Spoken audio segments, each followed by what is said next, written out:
All right, today we're very lucky to have with us Aaron Roth from the University of Pennsylvania.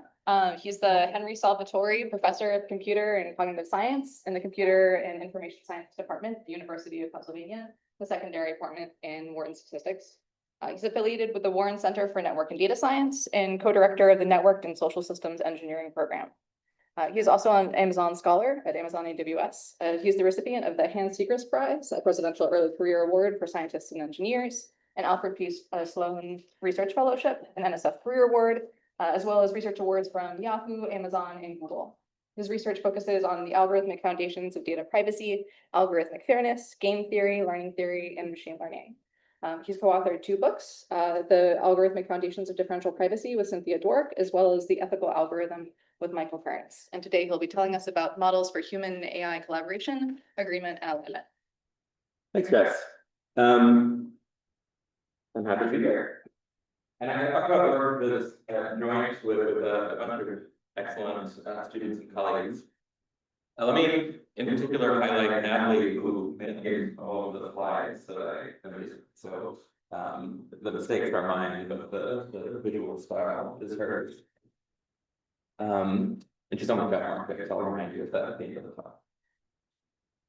So to set the stage, the problem that I want to think about is how people and AI systems might collaborate to predictions or decisions. So maybe for running an example, I'll talk about maybe like a predictive method in AI that whose aim is to aid in diagnostic and treatment decisions of a patient, but the human doctor is ultimately the one making decisions. The AI is the aid, and the patient comes with features.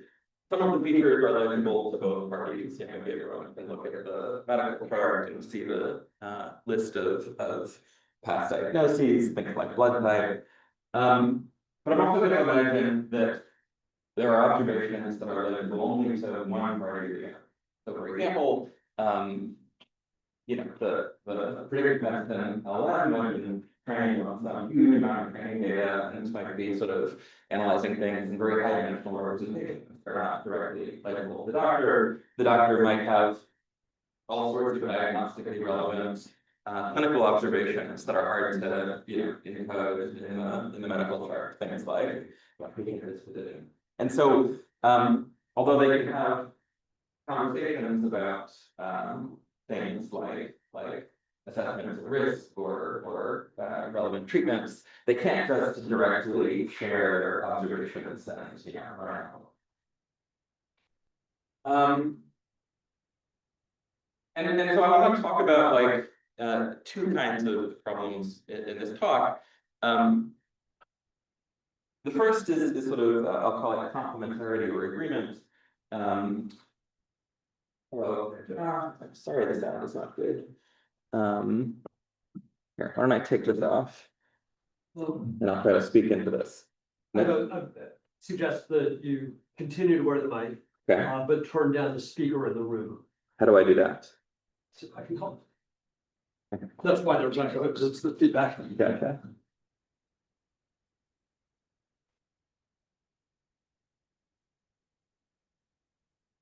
Oh, sorry, not this.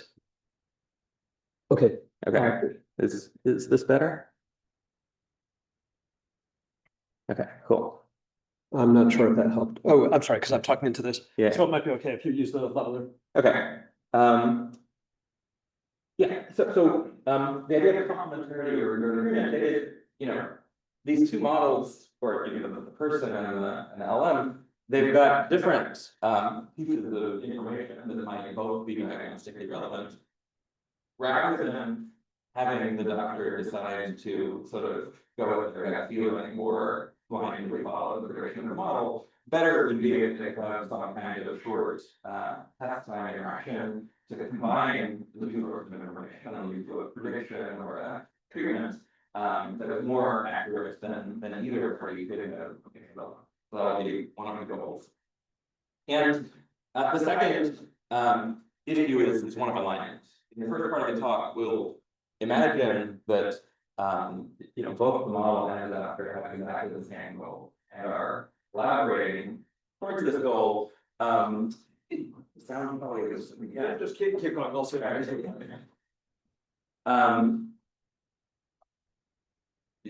Collaborating towards this goal. I can also stand in front of this microphone. No, we just need to turn off the speaker somehow. But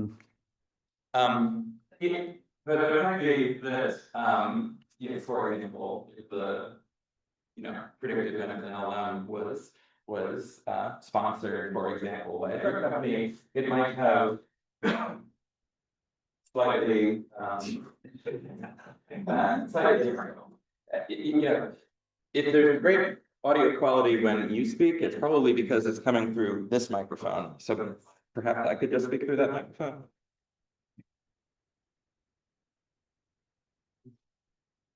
Okay.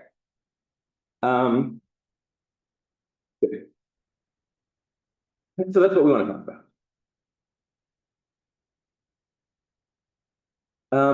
Okay, so agreements. So a patient arrives, they've got features that are legible to both parties, but again, there's observations that are legible only to the machine, and there are observations that are legible only to the person. And the scenario that sort of we want to improve on is that the machine makes some kind of prediction. The doctor thinks about it and is unhappy with it. They disagree with the prediction because of the information that they have available that the machine does not.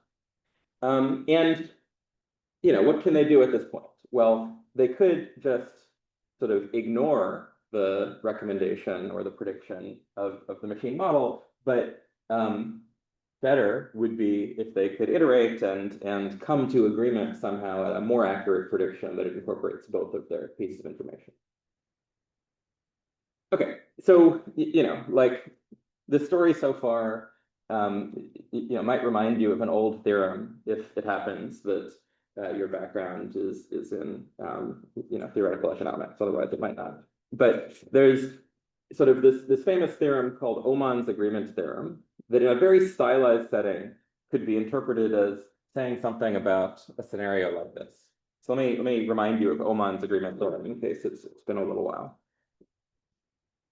So Aumann's agreement theorem is a theorem about Bayesians who have a correct prior. Okay, so say patients really are drawn from some distribution, and this is a joint distribution on features observable by party A, features observable by party B, and some outcome that they would like to predict. And they've observed different pieces of information, right? We're in this setting where the different parties, have different observations that might be mutually illegible. They can't share them. And because they're Bayesians and they've observed different pieces of information, they will form potentially different posterior beliefs about what the outcome is. But suppose they have what's called common knowledge of each other's posteriors. Okay, what is common knowledge? Well, common knowledge is I know your belief and you know my belief. But more than that, I know that you know my belief and you know that I know your belief. And so on and so forth ad infinitum. Okay, so common knowledge is this really strong thing. But suppose we have common knowledge of each other's posteriors. Aumann's agreement theorem says actually we have to have the same posterior. So, we didn't have to share our observations with one another. We just needed to know what each other's beliefs were about the outcome. We had to really understand each other's predictions in this strong sense, the sense sort of reflected by common knowledge. But if we did that, if we really understood each other's beliefs, then we would agree. And so the way Aumann's agreement theorem is sometimes glibly summarized is that Bayesians cannot agree to disagree. Okay, so so in some very stylized way, this is speaking to the story I was trying to tell, where you have these two parties that can't share each other's observations, but like to the extent that they can come to common knowledge only about predictions, they will lead to agreement. Okay, now common knowledge is a lot to ask for. In some sense, it is this fixed point of an infinitely long conversation where I tell you my beliefs and then you update based on my beliefs and you tell me your beliefs and we keep going forever. Now infinity is a long time. It's been known for a while, actually, that you don't need to have an infinitely long conversation, at least if the world is finite. A finite conversation about our beliefs suffices. Okay, just to like say what's going on here. I've observed something about the world, my features. I explain to you, and I'm a Bayesian, so I form a posterior belief. And then I tell you my belief. And then you, as a good card-carrying Bayesian, integrate over all of the observations that I could have made that would have caused me to hold that belief, which causes you to update your belief. You have a new posterior belief, and then you tell it to me.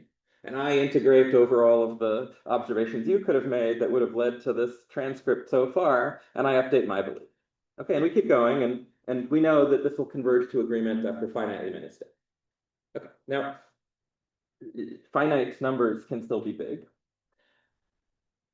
And so, the story doesn't end there. In 2005, Scott Aaronson proved that actually, if we restrict attention maybe to sort of one-dimensional expectations, so we're talking about the probability of some event occurring, then, and we're happy with approximate agreement. So, if I think that some event has a 32% chance of occurring, and you think that the event has a 32.05% chance of occurring, like we won't quibble about that. We'll shake hands and agree, right? So we want to agree up to plus or minus epsilon. Then actually, we will converge to approximate agreement after relatively short conversations. So after conversations of length roughly 1 over epsilon squared. And the cool thing about this version of the theorem is that the number of rounds we need to speak for is completely independent of the complexity of the world, the complexity of the instance, right? There's no assumption here that the observations are, like low dimensional, or that the relationship between the covariates and the thing we're trying to predict is simple, right? The distribution could be arbitrarily complicated. And this is saying none of that matters. We will reach agreement in sort of a small number of steps, where small depends only on the quantitative degree to which we want to agree. Okay, so up until this point, I've sort of taken you through the story of Aumann's agreement theorem up through 2005. Yes?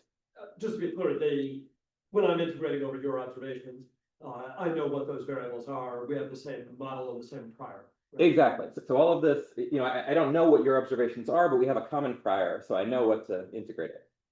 Yeah. So excellent. So, Aumann's agreement theorem has been around for a while, are we done?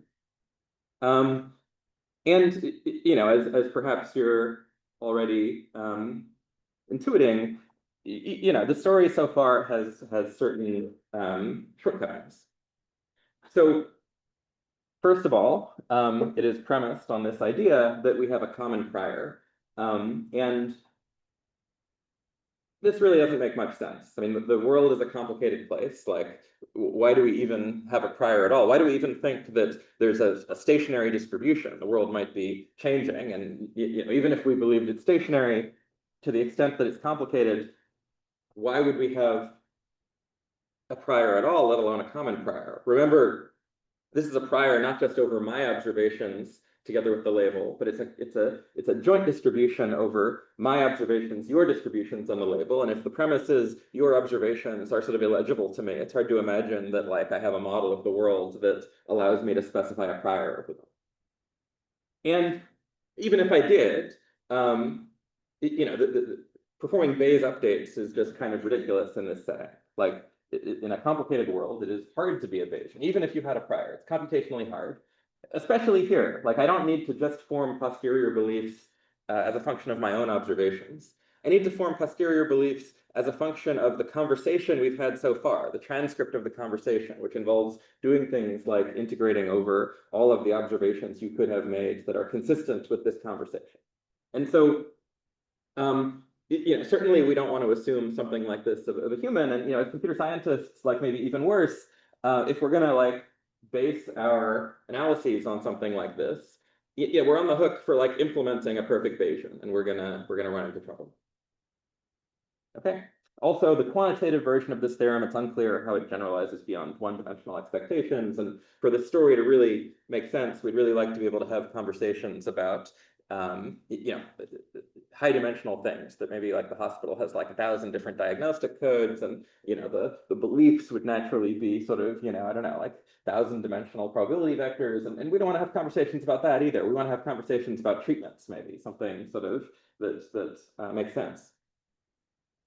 And so the first question I want to ask is, can we relax the behavioral assumptions underlying the agreement theorem while being able to preserve the theorem? So when I say relax, I mean, I don't want to like make a completely different assumption about how people and models are going to behave that like wouldn't be satisfied by a Bayesian, right? I want to allow for the possibility that a really good model or a really smart doctor might actually be approximating like what a Bayesian would do. But I don't want my theorems to rely on that. I want to study a condition that would be satisfied by a Bayesian, but a condition that is both computationally and statistically tractable, that does not require sort of unrealistic epistemic or computational assumptions to implement, say. But I want the assumption to be sufficient to recover and generalize these theorems I've told you about. And the answer is yes. It's going to turn out to be closely related to a tractable calibration condition that I'll tell you about in a moment. Okay, so let me sketch the results I want to explain to you in the first part of the talk. So I'm going to tell you about calibration, and in particular, I'm going to tell you about this new flavor of calibration we introduced that we'll call conversation calibration. And the thing about conversation calibration is, you know, this is a condition that correctly specified Bayesians would satisfy. Bayesians are really well calibrated, it turns out, conditional on all sorts of things. In fact, like they're calibrated conditional on everything, and that's sort of why it's hard to be a Bayesian. But it turns out that you don't need all of those calibration conditions to prove Aumann's agreement theorem. You only need this one. And this one is efficiently enforceable at good rates, even in sort of sequential adversarial prediction settings. So you can enforce it even without needing that there is a distribution at all. You don't need, not just that you don't know the distribution, there doesn't need to be one. Like, you know, the distribution could be changing in arbitrary ways. You know, it could even, you know, outcomes could even be selected in an adversarial way. You can still enforce this kind of thing. And it suffices to get these kinds of fast agreement theorems. And of course, like agreement wouldn't be interesting if the way I reached agreement was I designed a model that was, you know, was planning to just shake hands with you at round one immediately and say, you know, like, I agree, great job. We want these conversations to be accuracy improving, right? So in fact, agreement is really just going to come out as a corollary of what we really prove, which is that the accuracy of these predictions improves at a linear rate with the length of the conversations that are had at test time. And agreement must be fast only because accuracy cannot become better than perfect. Okay, so really what we're proving is sort of that conversation calibration is sufficient for accuracy improving interactions in a strong sense. And agreement is a corollary of that. Because Bayesians are, in particular, conversation calibrated, we will recover, you know, like one thing that is a corollary of our results is all of these classical theorems about agreement theorems that speak to Bayesians, and also generalizations that will allow us, for example, to talk about diagnoses that are functions of, you know, beliefs in 1,000-dimensional space. Okay. Good. So let me now remind you of what calibration is before I talk about conversation calibration. So calibration is sort of, you know, one way to think about it is sort of like a simple class of sanity checks that you might ask a probabilistic forecaster should satisfy. Okay, so it's really hard to tell whether someone making probabilistic forecasts is making like, you know, forecasting true probabilities or not. But you can sort of design tests such that they would pass those tests if they were forecasting true probabilities, and such that it's also possible to fail those tests. And calibration is one of those tests. Okay, so suppose, you've got a local weather forecaster, for example, and, they get on TV and they say things like, I think there's a 70% chance of rain today.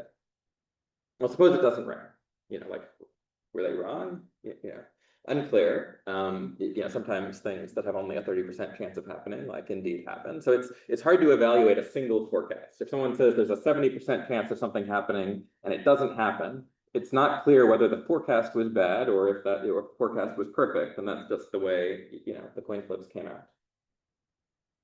But, if someone is in the business of forecasting, if this weather forecaster made a prediction not just on one day, but if they're in a habit of making weather forecasts, then you can start to analyze the sequence of predictions they've made over time and subject it to sort of simple statistical tests, simple hypothesis tests aimed to falsify the premise that their forecasts are correct.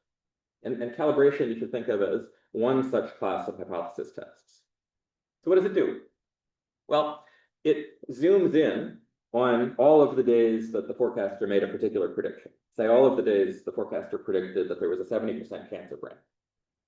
Now, if these forecasts were correct, if the way the world worked was that when the forecaster specified a 70% chance of rain, what happened was after that forecast, God flipped a coin that had bias 70%, and rain was determined by the outcome of that coin flip, then in a large enough sample, it should rain on roughly 70% of the days when the forecaster specified a 70% chance of rain. And that's something you can check. Okay, so you can look, and here indeed, it rained roughly 70% of the days in which the forecaster specified a 70% chance of rain. Okay, so far so good. But the forecaster, made other kinds of forecasts as well, and a calibration test will check all of those as well. Right, so it'll also zoom in on a subset of days for which the forecaster predicted a 20% chance of rain.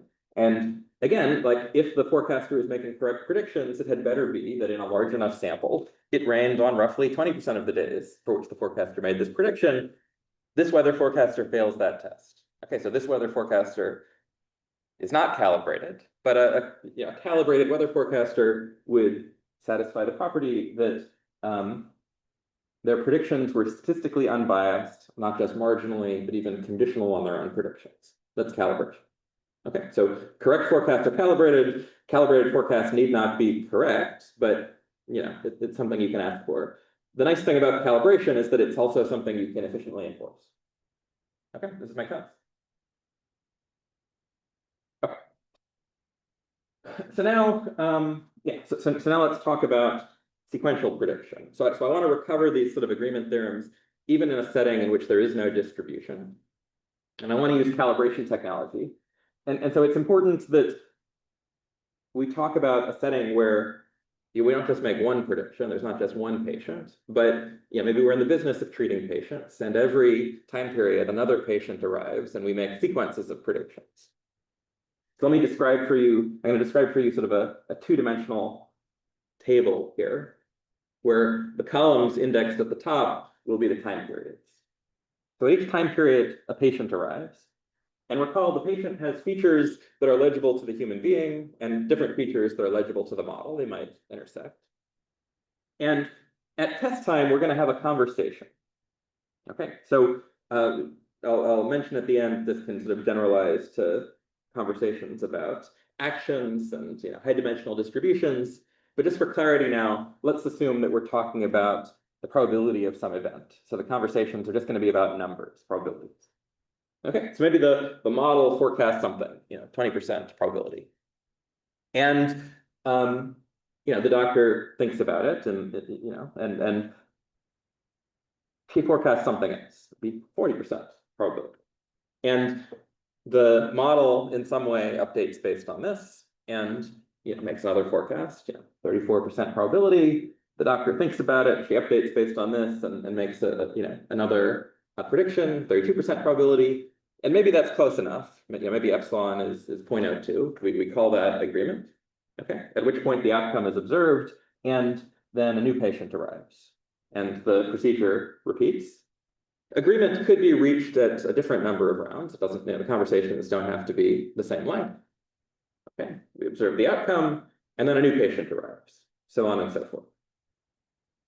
Okay, And so, we have like a sequence of predictions here that are indexed in 2 dimensions. The columns correspond to time periods. The columns correspond to new patients. The rows correspond to rounds of conversation. The second row is the thing the doctor predicted in the second round of conversation across all of the patients, such that agreement didn't happen before the second round of conversation. Okay, so we have this table of numbers. Okay. So let me now tell you what conversation calibration is. Okay, conversation calibration is a condition that I want to assume of the doctor and of the model. And I'm going to tell you, but not show you in this talk, that conversation calibration is actually an easy condition computationally and statistically to satisfy. There are very simple algorithms that you can use to post-process the predictions of any model that will only make the model more accurate and will ensure that it is conversation calibrated. And it's going to be a conditional calibration guarantee. So let's look at some round of predictions. Let's look at the sequence of predictions made at round 2 of conversation, for example. And this is a sequence of predictions. It's a sequence of predictions over each of the patients. And what I want to do is I want to sub-select out a subsequence of these round 2 predictions as a function of what the other party predicted at the previous round, at round 1. Okay, so let's look at all of the time steps for which the other party predicted roughly a 10% probability of the event. Okay. This subselects out a collection of predictions at round 2. And conversation calibration asks that this sequence of predictions should be calibrated to the label. Okay, so the predictions that both parties make at any round k should be calibrated not just marginally, but conditionally on what the other party said at the prior round. Not all prior rounds. A Bayesian would be calibrated conditional on the entire conversation history so far, and that would be hard to do. The number of conversations of length k grows exponentially in k. That would be hard to do. That's sort of why it's hard to be a Bayesian. But here we're asking for something much weaker. We just want you to be calibrated conditional on what was said at the prior round, 1 round prior. So you can sort of forget about what was said at previous rounds.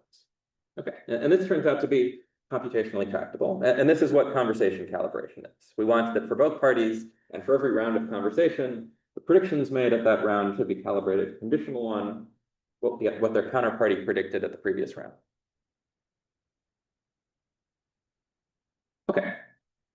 And I claim that this is enough for even these sort of strongest quantitative versions of the agreement theorem. And it's not even hard to see why. Let me sketch the analysis for you. So let's zoom in on some sequence of predictions that was made at round k of conversation. It's a sequence of predictions made across patients. And let's think about what could happen at the following round. What could happen at round k plus 1? Well, there's sort of 2 things that could happen. How can I be calibrated conditional on what my counterparty said at the previous round? Assuming they were calibrated. Well, one way I could do it is I could just say the same thing they said. They were calibrated. If I say the same thing they said, then I'll also be calibrated, even conditional on what they said. And I could do that, but that will lead to agreement. That'll lead to agreement in all of the rounds in which I followed this strategy. And so, that's a good case if we're trying to show fast agreement. So the only other case, the only case that might prevent us from having fast agreement is if quite frequently I make a different prediction than what my counterparty said at the previous round. And not just infinitesimally different, because we're happy with epsilon agreement, but like noticeably different. I have to make a prediction that is different by more than epsilon. And one thing that, one sort of thing that sort of drives this analysis is that the only way that I can make predictions that are different than your predictions, but that are calibrated conditional on your predictions, is to introduce truly new, useful information into my predictions, right? And the way we'll measure this is by looking at the squared error of the sequence of predictions. The only way I can make predictions that are calibrated conditional on what you said, but that are different than what you said, is if my sequence of predictions has lower squared error. Okay, and so let's just see why this is. So the nice thing about squared error is it's what's called a proper scoring rule. If there's some distribution over outcomes y, and I'm looking for the single, numeric valued prediction that will minimize squared error on this distribution, well, that squared error minimizing prediction is uniquely the mean of the label distribution. Okay. Now, what does it mean that I'm calibrated conditional on what the other party said at the previous round? It means that my predictions are unbiased, conditional on what the other party said at the previous round. That's the conversation part. And conditional on what I said this round. That's the calibration part. So we're looking at subsequences that fix my prediction and the prediction of my counterparty. Say I predict that the event has a 30% chance of occurring on this sequence, and the counterparty predicted something else, that the event had a 40% chance of occurring. And because we're conditioning on what I said and what the other guy said, on the subsequence we're interested in, these predictions are just, fixed, conditioned on them.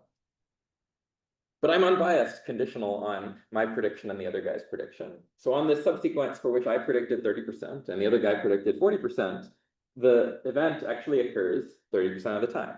That's what it means that I'm unbiased on this subsequence. So I predicted the mean of the distribution, and the other guy predicted something that was substantially different than the mean of the distribution. And so my squared error is lower. Okay. So, right, so like, like when you pull on this thread, what you find is that at any round, either we've already agreed at this round or some previous round on most time steps, on a 1 minus delta fraction of time steps. Or if that isn't the case at the end of this round, then the squared error of my predictions at the end of this round has to be smaller than the squared error of the predictions sort of at the previous round. Smaller by a meaningful amount, by epsilon squared delta. Okay, and so the squared error of our predictions just sort of monotonically goes down at this linear rate with the length of our conversation. That's actually the useful thing, by the way, right? Like not necessarily the fast agreement, the fact that the conversations are actually accuracy improving at a linear rate at the length of the conversation. But, a corollary of the fact that accuracy is improving at this linear rate is that we have to agree quickly because squared error can't go below 0, right? Like there's only so long you can improve accuracy at a linear rate before you necessarily have to have negative squared error, which is impossible. And so the process must have halted before then, and the only way it halts is that agreement. Okay, so the total number of rounds we can disagree is that the maximum possible squared error, which is, if these are probabilities and the events are, happen, outcome is 1 or they don't, outcome is 0, the maximum possible squared error is 1. The decrease every round is epsilon squared delta minus some calibration error terms I haven't told you about, but go to 0 with t. And a corollary is that you get fast agreement. Okay. This is sort of the basic argument for sort of conversations about one-dimensional expectations, so conversations about probabilities. And other things I haven't told you, although what I described to you was a theorem that sort of didn't require any distribution, and natively lived in this world in which many decisions were made in sequence. Because a Bayesian would have been conversation calibrated, it turns out it's not too hard to sort of lift this kind of theorem to the classical Bayesian setting. So you get Aumann's agreement theorem as a corollary. And in fact, you can generalize these fast convergence results using fancier forms of calibration. So suppose the hospital has like 1,000 diagnostic codes, and now beliefs are in principle probability distributions over these 1,000-dimensional vectors. We don't want to engage the doctor in conversation about 1,000-dimensional vectors. But it might be that sort of the number of actions the doctor might sensibly take is much smaller than the number of distinct diagnoses. Maybe for many different kinds of, viruses you might be infected with, the right treatment is to, take 2 Advil and call me in the morning. Okay, so the number of actions might be much smaller than the number of, outcomes. And so it turns out using something called decision calibration, you can repeat the same kind of analysis, so everything remains tractable. And you can have conversations about actions instead of probabilities. So just to say maybe a little bit about this, the way we model things is we sort of say, okay, the doctor has some utility function specifying for every possible outcome, for each of the 1,000 possible diagnoses, and for each possible action they can take, how good that action is for that outcome, okay? It's measured by a utility function. And what each party expresses every round is what they think is the best action in the sense that it would maximize expected utility under their current beliefs, which are under the hood 1,000-dimensional vectors, but they never need to actually access numerically. And you can sort of have these conversations instead about actions and recover a theorem that says, using only computationally efficient conditions that generalize what a Bayesian would be doing, that you quickly, after 1 over epsilon delta many rounds, agree almost every day on a 1 minus delta fraction of days on what is an epsilon approximate best response action, utility maximizing action for the underlying distribution.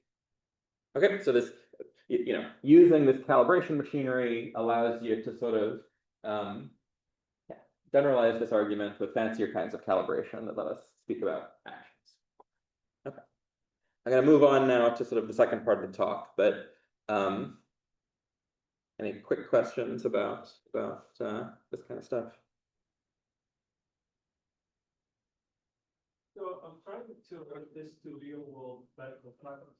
Yeah, okay, good luck. But yeah, that's it. Let's say a patient walked into the emergency room dizzy. Uh-huh. As a physician, the first thing that I need to do is to rule out stroke. That's the first thing that I will have. I have a lot of priors inside my head based on my own experience. The owner will not have access to that. Exactly. I can say how the patient walked. I can look at their eyes. Perfect, I yes. can check the eye movement within 2 seconds. I have a double the accuracy of MRI to detect stroke. Mhm. I can also just. This is, by the way, exactly the thing we're trying to model, that you as the doctor know all sorts of stuff that the LLM doesn't know. But I can also go to AHR and pull any prior based on my own formulated hypothesis. Mhm. And both of us have chart summarization, which is run by another LLM. Yeah. So I get a chart summary, the LLM get the same chart summary, we have the same prior information from the DHR. I have a superior information based on what I see and what I hear. But once the LLM get that capability, we will both have the same priors. So to the extent that, you just have this great, LLM that can ingest any kind of observation or information that you can and can make optimal inferences, then yeah, like you could maybe just let the LLM do the diagnosis. But to the extent that there are diagnostically relevant things that sort of you can observe and that are difficult to impart to the LLM, then and maybe also vice versa. Maybe maybe the LLM is superhuman in certain aspects. Then this is the situation we're trying to address by sort of having conversations about beliefs or actions rather than trying to solve this problem of imparting all of the diagnostically relevant information that you have as the doctor to the LLM. If you can solve that problem, great. This is trying to give an alternative route to combining those pieces of information without having to explicitly communicate them in a way that's legible to both parties. Okay. Cool. So let's move on to the second part of the talk. So thus far, the protocols that I've described assume cooperation, right? So like in this last slide I flashed in front of you, the human doctor and the LLM are having conversations about actions. What actions? Well, those actions that maximize the expected utility of the doctor under the LLM's current beliefs, something like that. Okay, which is great if both parties are cooperating and trying to maximize the same thing, are working towards the same goals. But you might worry that the predictive models that we contract with from third parties might not always have exactly the same goals that we do, or if you don't want to think about the models having goals, maybe the third parties who are designing and deploying these LLMs don't have exactly the same goals that we do. Okay, there's lots of LLMs out there produced by OpenAI and XAI, and you might worry that that Elon Musk doesn't have exactly the same goals as you for every task, and that some of these goals, some of these misaligned goals, if you will, might be sort of baked into Grok. And the question is, what do you do in that case? Okay, so let's sort of revisit this story. So we've got this predictive medicine LLM. But now suppose that it's been produced or funded by a drug company. So maybe like this is like the latest Johnson & Johnson LLM.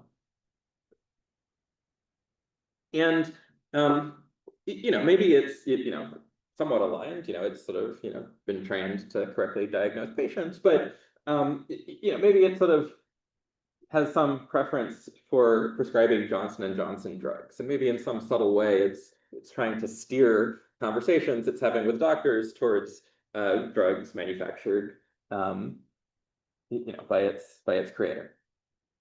Okay, this would be an example of some kind of misalignment. Okay, and so maybe it tries to steer these conversations. It's running one of these conversation protocols that we've talked to, and it's steering the conversations towards agreement on Johnson & Johnson drugs. The doctor's running one of these protocols. She agrees, but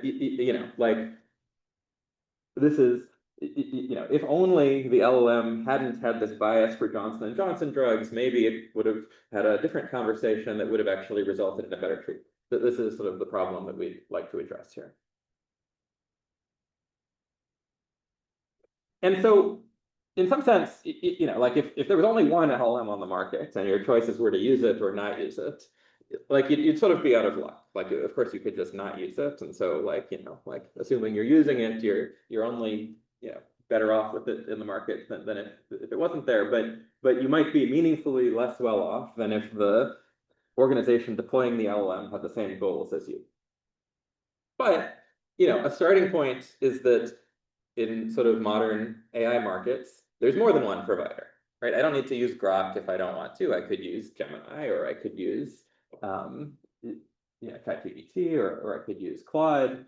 And if I'm worried that something like Grok is severely misaligned with my goals in a way that is sort of decision relevant for me, I won't use it. I'll use a different one. So suppose in this market for predictive medicine LLMs, there's another one out there produced by Pfizer, and maybe other drug companies have their own LLMs on the market.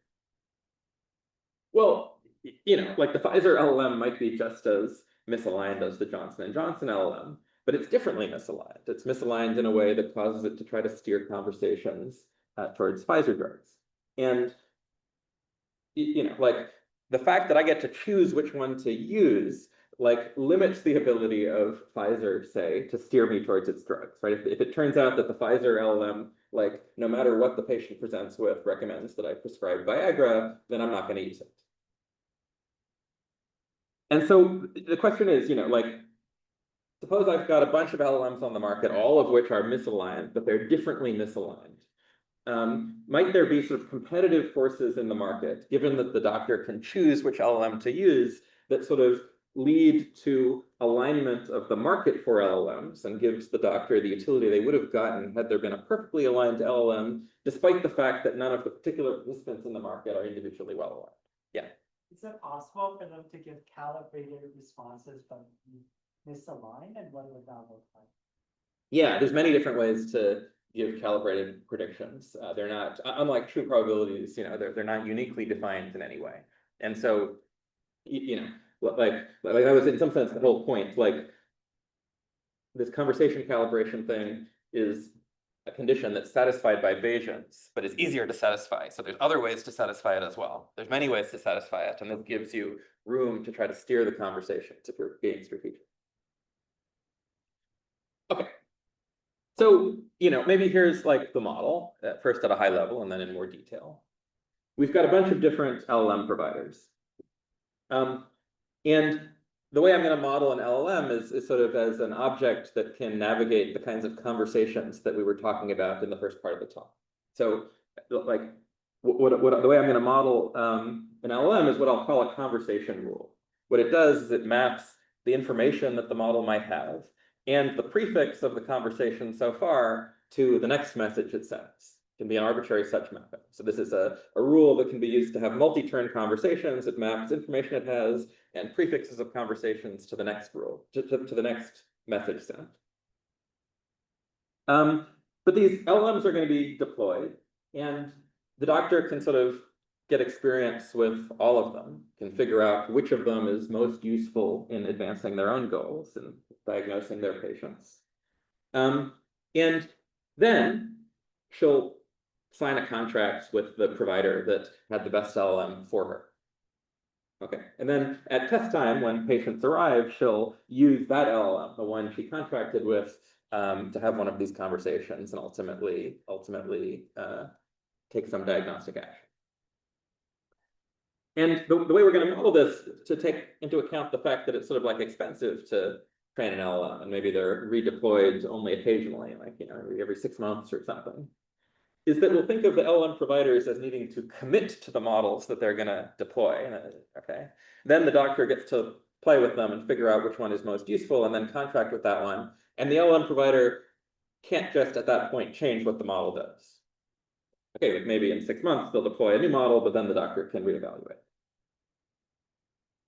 Okay, and so the model providers know that what the doctor is going to do is she's going to choose within the market the model that is best at advancing her own goals. And to the extent that they're trying to manipulate her behavior, like to prescribe more Johnson & Johnson drugs, they need to do so strategically, knowing that this is the environment that they're operating in. This is the market environment they're operating in. Okay. So in a little more detail, the doctor has some action space, a set of actions that she can take. Okay, could be big. There's some underlying state of nature, like the true diagnosis. And the doctor has a utility function. I'm going to call the doctor Alice. And that just maps the underlying state cross action with how appropriate that action was for that state, which I'll measure as a number. The doctor would like to maximize her expected utility. Now, the LLM providers, all of whom are named Bob, so we have Bobs, Alice and Bobs, also have utility functions that are a function of the outcome and the action that the doctor takes, the action Alice takes, right? So for example, the Johnson & Johnson LLM might prefer that Alice prescribe Johnson & Johnson drugs, okay? These LLMs are misaligned in the sense that these utility functions might be different than Alice's utility function. And just as before, the doctor and the LLM providers have different pieces of information that is legible to them. So Alice has some features about each patient that are legible to her. The model has different features, possibly overlapping, but different features that are legible to it. And we're going to operate in this, stylized Bayesian world that in the first part of the talk I was poo-pooing. So, forget anything I said that made, Bayesian modeling sound silly. Like that's a great model. There's a shared prior. Okay. And so what's going to happen is each of these LLM providers, Bob, is going to select a conversation rule. Okay. Alice will figure out for each LLM provider how best to interact with it, what conversation rule she should use, and then sort of condition on the conversation she has and take an action. And she'll then choose to contract with the LLM provider that leads to the highest expected utility for Alice when she best responds in this way. Okay, so each LLM provider, when they deploy an LLM, and Alice best responds, induces some joint distribution on actions and outcomes that both she and the LLM provider care about. Okay. Alice is going to contract with the LLM provider that when she interacts with it leads to the distribution that maximizes her own utility. And all of the LLM providers will obtain utility according to their own utility function, given the distribution on actions that ends up being induced by Alice. Okay. So that's the model. So this defines a game between the LLM providers, a strategic game, because their utility depends on what LLM is deployed, not only by them, but by all of the other LLM providers, because that will inform Alice's downstream choice. And the question we're asking is, what is the outcome in the competitive equilibrium of the market that this game describes? Like, how well does Alice do in the Nash equilibria of this game? And so, like, the gold standard would be how well Alice could do if there was a perfectly aligned LLM provider. There was some Bob whose utility function was the same as Alice's utility function. That Bob would deploy an LLM explicitly with the goal of maximizing Alice's utility. Let's call the world in which that happens, Alice's utility, we'll call that opt. What we would like to show is that there's a substantially weaker condition that we'll call market alignment that suffices to guarantee that in all equilibria of this game, in all outcomes sort of governed by the market competition between the LLM providers, Alice does at least as well as if there had been a perfectly aligned LLM provider. Okay, so we'll want to prove that Alice does at least as well as opt, where opt is how well she would do if there was an LLM provider who had exactly the same goals she did. And what's our market alignment condition? Well, let's draw a picture. Suppose we think about the utility functions as being represented as points in space. Perfect alignment would mean that Alice's utility function was exactly at the same point as one of the LLM provider utility functions. That might be sort of a stretch. But suppose that Alice's utility function isn't aligned perfectly with one of them, but is in their convex hull. Or we don't actually need to be the convex hull, can just be written as some non-negative linear combination of the doctor utility, of the LLM provider utility functions. Okay, that provides a much bigger target, right? Like Alice's utility can be anywhere inside this parallelogram rather than just at one of its vertices. That's what we're going to call the market alignment assumption. It's weaker than perfect alignment. Okay, so the assumption is that Alice's utility function can be well approximated by some non-negative linear combination of the LLM provider utility function. Okay. So, we don't need any AI provider to share Alice's goals. We just need them to span Alice's goals. What are what? Well, so this is just a two-dimensional picture, but in general, these utility functions can be thought of as vectors indexed by actions and outcomes, and we can talk about convex hulls in this vector space. What's the C there?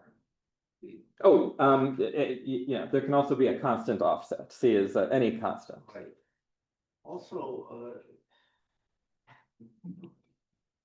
just simply having a positive coefficients on that will not guarantee you stay inside the polygon. That's true. It doesn't have to be in the convex hull. That's a special case. Okay. This is the more general assumption than the picture. Okay. Alice's utility is only relevant up to affine transformations. Right? Exactly. That's why we don't. Why you care? That's why we don't care about all the alphas. Absolutely. Okay. So what's the upshot? Oh, and for example, this models what's happening in the example where we have the Johnson & Johnson and the Pfizer AI assistants. The Johnson & Johnson assistant gets a bonus if Johnson & Johnson drugs are prescribed. Alice's utility doesn't. The Pfizer assistant gets a bonus if Pfizer drugs are prescribed, but when you take the average of the two utility functions, that bonus cancels out. Okay, so the upshot is that under this weaker market alignment assumption,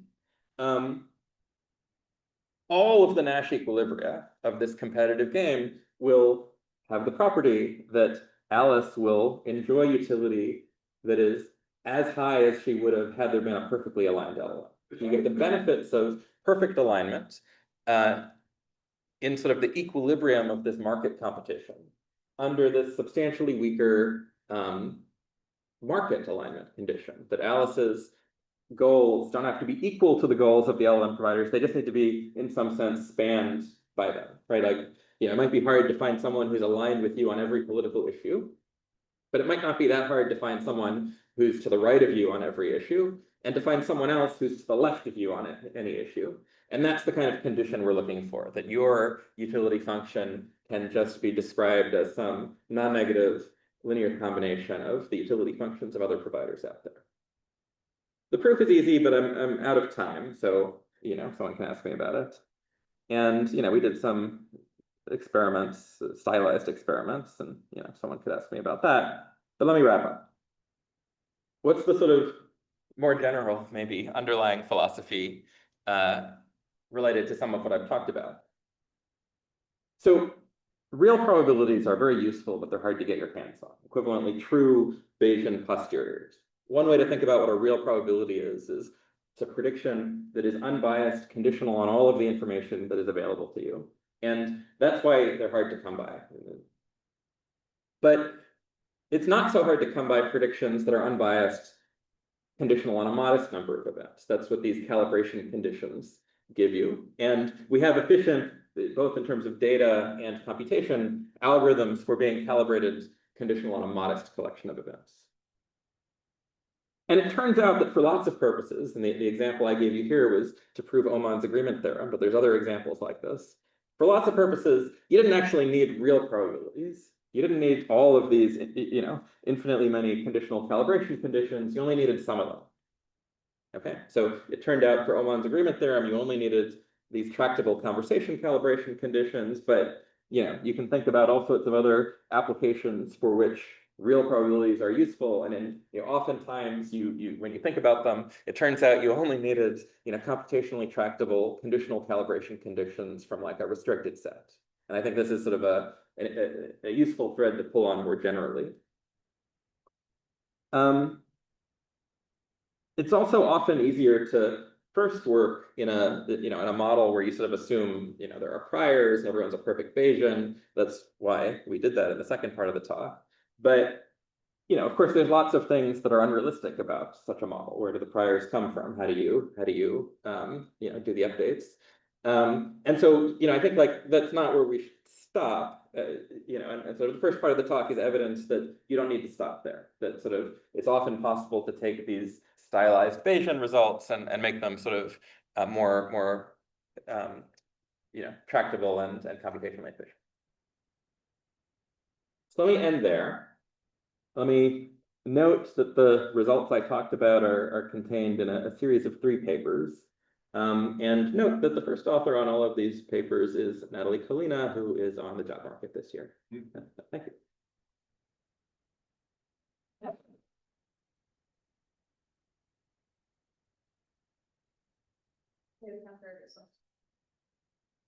Yeah, so I have very interested in the second part of the talk. And that question about the 2 assumptions you had in the protocol. One is lens model decision-making process can be described by a consistent utility function.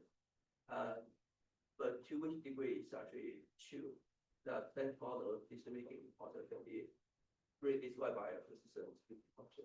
Yeah, so I think in some sense, and maybe I'll repeat the question. If I understood correctly, the question was, does it make sense to think about language models as advancing some, optimizing for some utility function? Yeah. So I think a better way to make sense of this sort of game theoretic model I talked about in the second part of the talk is it's not necessarily the language model that has the utility function. It is the organization that is training and deploying the language model that has the utility function. They are training a language model perhaps towards some ends. Maybe Elon Musk thinks that, like ChatGPT is too woke and, we're going to like train like a, more conservative like language model, and it's not Grok that has the utility function, it's Elon Musk. So, so I guess the implicit assumption is that the lens model trained by the company is aligned with the company's. That's right. So, there's sort of a bunch that's being abstracted here that is, actually like a hard technical problem, like the technical alignment problem. Right, and I guess that comes to the second question. So, the market alignment assumption. So I can assume in a very cynical way that all companies are bad and they're all misaligned. But they might be bad in different ways. So one potential issue with this is, let's say all job companies, they will prescribe pain medication very aggressively, and it's just universally bad. But they are bad in different ways because they're gonna prescribe different kinds of pain medicine manufactured by different companies. So I will argue this is misaligned in different ways, but it's just not aligned with any of the real human inside. That's right. So this market alignment assumption I described, I'm not claiming it will be satisfied. I'm saying, if you want the benefits of perfect alignment, it suffices if something weaker than perfect alignment is true, this market alignment assumption. Now, of course, it might be that in many scenarios, the market alignment assumption is also not satisfied, but it's just a weaker condition that suffices. Right, so I guess you have any sense about which degree it really is satisfied? I don't have a great sense, but we did do a couple of very stylized experiments, which maybe I'll describe for you very briefly, that sort of suggest that, this market alignment thing is easier to satisfy. So essentially, we took a movie ratings data set, there's a bunch of movies, there's features about them, and they're labeled with sort of human judgments, how, what the average human rating was for these things. And we generated, 100 synthetic AI personas that sort of came from just variations of a prompt, basically. And so we came up with essentially 100 different AI utility functions that we use to annotate these movies. And and then we just said, okay, well, as we increase the number of AI personas, how well aligned is the best aligned of the single AI personas versus how well aligned is the best thing in a convex hull? And this is obviously a very stylized experiment, but the best thing in the convex hull is much better aligned. So this isn't saying anything very deep, but just that, in a simple, toy experiment, it's much easier to get a close match in the convex hull than at one of the vertices. But saying very little about, the incentives of SAM alignment. Okay, so follow-up question. Okay. Is your next experiment that you're going to train these by RLHF where the reward is, something about Alice Pickman? That would be cool. I'm not geared up to do that, but I fully support it. But that would be the kind of thing. That would be the kind of thing that you might want to do now. Just checking, I understood your talk, right? Yes, that's right. Yes. It seems that the modeling alignment as a constant fixed problem throughout the timeline. However, it's not, because at the beginning of a clinical encounter, there's limited information. So a tiny misalignment can sway the decision into a different direction. Mm-hmm.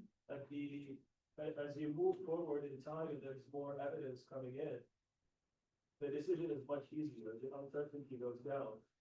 So even if you have a huge misalignment, they will not exert any effect because the evidence is overwhelming. Alignment impact at the beginning is much higher, even if the misalignment is smaller. Let me say maybe a couple of things. So first, obviously, I'm working in a very stylized model, and there's all sorts of things that's not captured.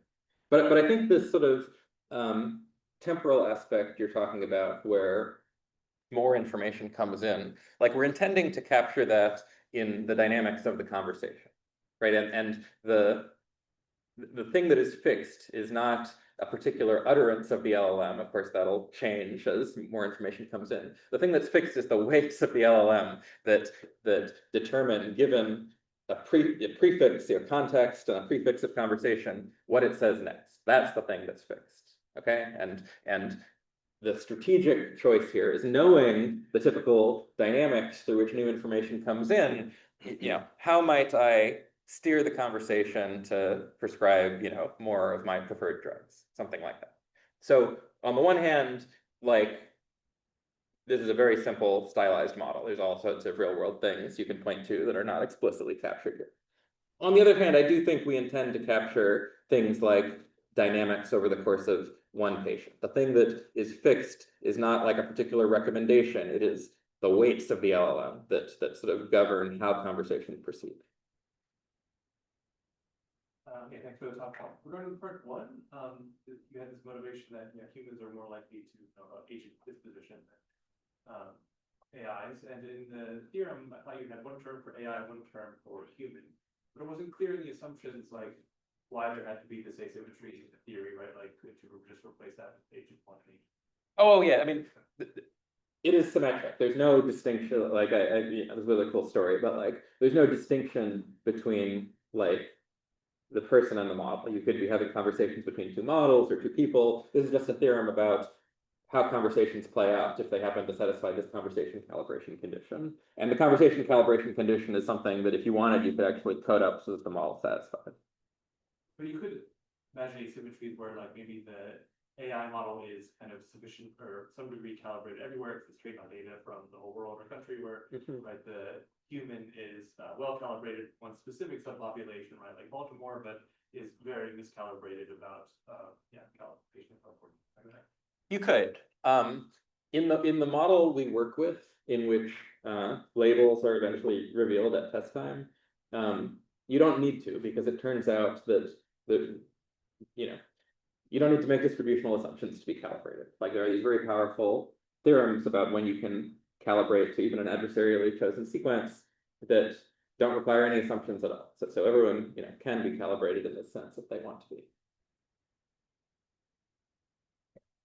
Maybe these follows from the result that you presented in the first part, but I'm not sure. So somewhere in between the first and second, so there's only a single agent, but and it is conversational calibrated, but it has optimized a different utility function than the definition said.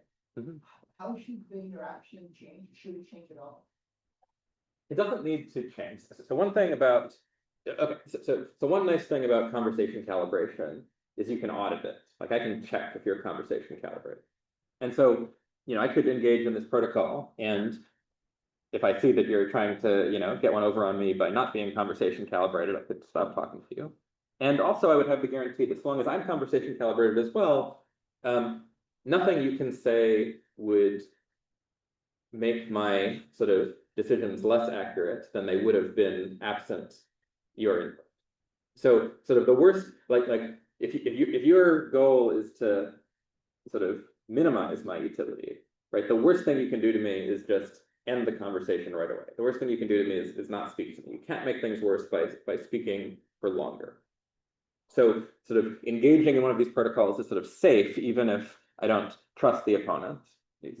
But you don't get the full benefits unless they're, trying to help you as well. That's what you're saying is, even if you try to sell me more prescription drugs from your company, because I know that there's no way that you can make me as. That's right, because I'm also calibrated conditional on what you say, and so if you're telling me things that are very badly wrong, I'll identify that. So in the second part of your talk, the agents come up with different policies that find some Nash equilibrium, and then Alice picks one of them. And what can you say about that policy besides the fact that it provides optimal utility to Alice? Like it's not necessarily, that agent, first of all, doesn't necessarily have the same utilities as Alice. Those were fixed in advance before That's we right. had Nash equilibrium. That's right. But maybe you can say something about the policy. Can't say very much about it. It's a very complicated action space, the way we're modeling it. It's essentially like all possible LLM weights. So the form of the policy, I can't say anything about. I can just say something about the utility in the of Alice in the outcome. Okay, so there's no limit inside the proof of the theorem that The theorem avoids the complexity of this action space. Yeah. Somehow, yeah. I think that's probably all the time we have for questions, so let's thank our speaker again.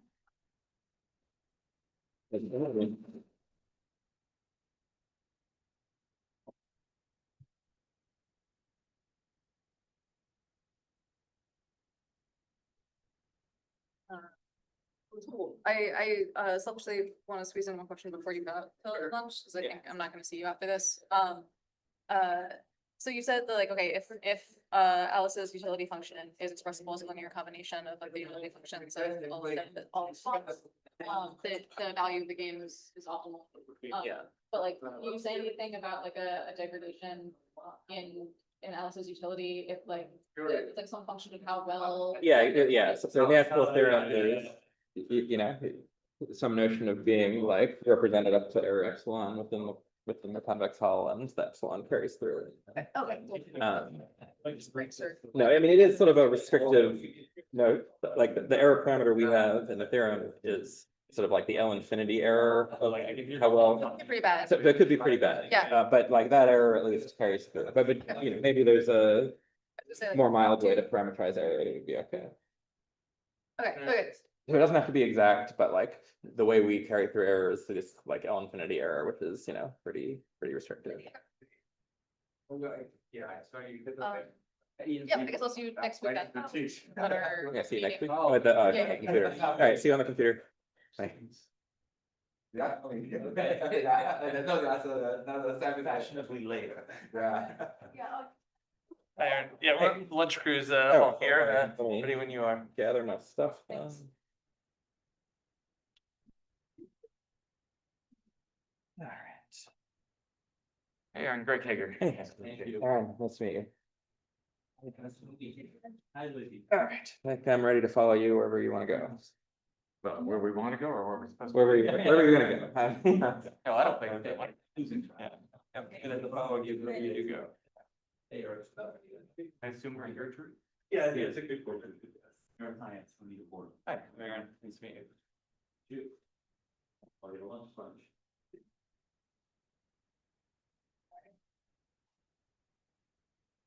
How are you?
All right, okay, microphones again today. So yeah, so we'll continue where we talk on Tuesday. First, how to test those certificate validation code. So the high-level idea is to generate a lot of different certificates, so test certificate, assuming they are semantically bad but synthetically correct, and test different certificate verification software and look at their behavior. So that's a high-level thing we described. Like we said, the requirement here is generate some like semantically bad certificates. They have a different semantic syntax. Some maybe like, for example, a version 1 certificate, but it has some like other field. For example, issue ID or like a subject ID that are not supposed to be in like a version 1 certificate. But that's synthetically correct because otherwise you'll fail the parser, so it will not even go to the next stage. So the mode won't accept most of the certificate validation code. And also it's mass scale to million of certificate. We want to test different certificate. That's the high level idea requirement.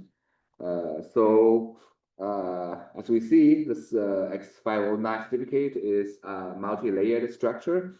So there are a lot of like syntactic constraints for each piece. Like a version number must be integers, a different field. I will see it before. So from version to serial number to signature algorithm to the validity period. So they each have contain some syntactic constraints, and also some semantic constraints. Like for example, like a version numbers is only 2 versions.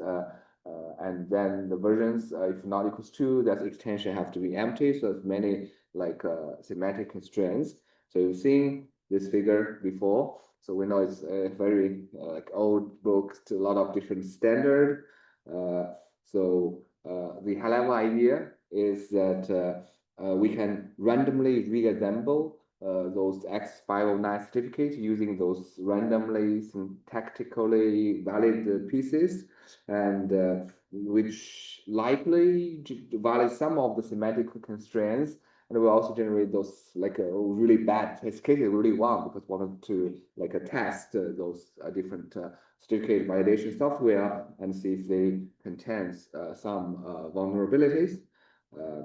Then the question, how are we going to generate such a large number of syntactically valid pieces without really reading these X509 specifications? I mean, it's very old books. Back then, they don't have a large model. If we have that, it's hard to really determine that which part is used to generate the certificate.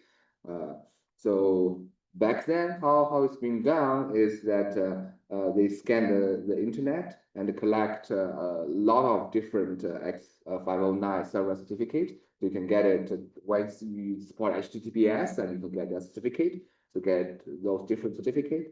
And then the idea, what they do is they extract those syntactically valid pieces. So for example, like a key usage extension from certificate 3, or maybe another key usage extension from certificate 2, or version from certificate 1, or maybe standard key usage extensions from certificate 4. So there are different pieces, and they reassemble them like together into, we call it syntactically correct, but semantically wrong certificate.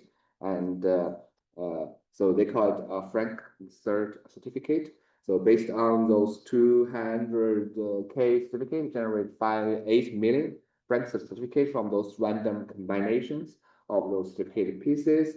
And then they go to site and then test different software. The high-level idea they did is called differential testing. The high-level insight is that those multiple implementations of those SSL and TSL should implement the same certificate validation logic. So like there may be GNU TLS, like an OpenSSL, there may be NSS, different like implementations. They should have very similar because they are all follows this X509 like a standard. So their validation results should be similar as well. And then the question asked if a certificate is accepted by some of the software and rejected by others, and means that there may be something going wrong with those that are, say, for example, like accepted, especially a small number being accepted. That is more like finding the rotten apple, you got a lot of apples.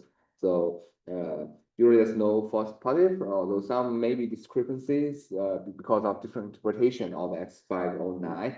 So some certificate that could be included as either a accept or either a reject. So in that case, it's basically because of the certificate standard problem instead of this of this indeed a issue.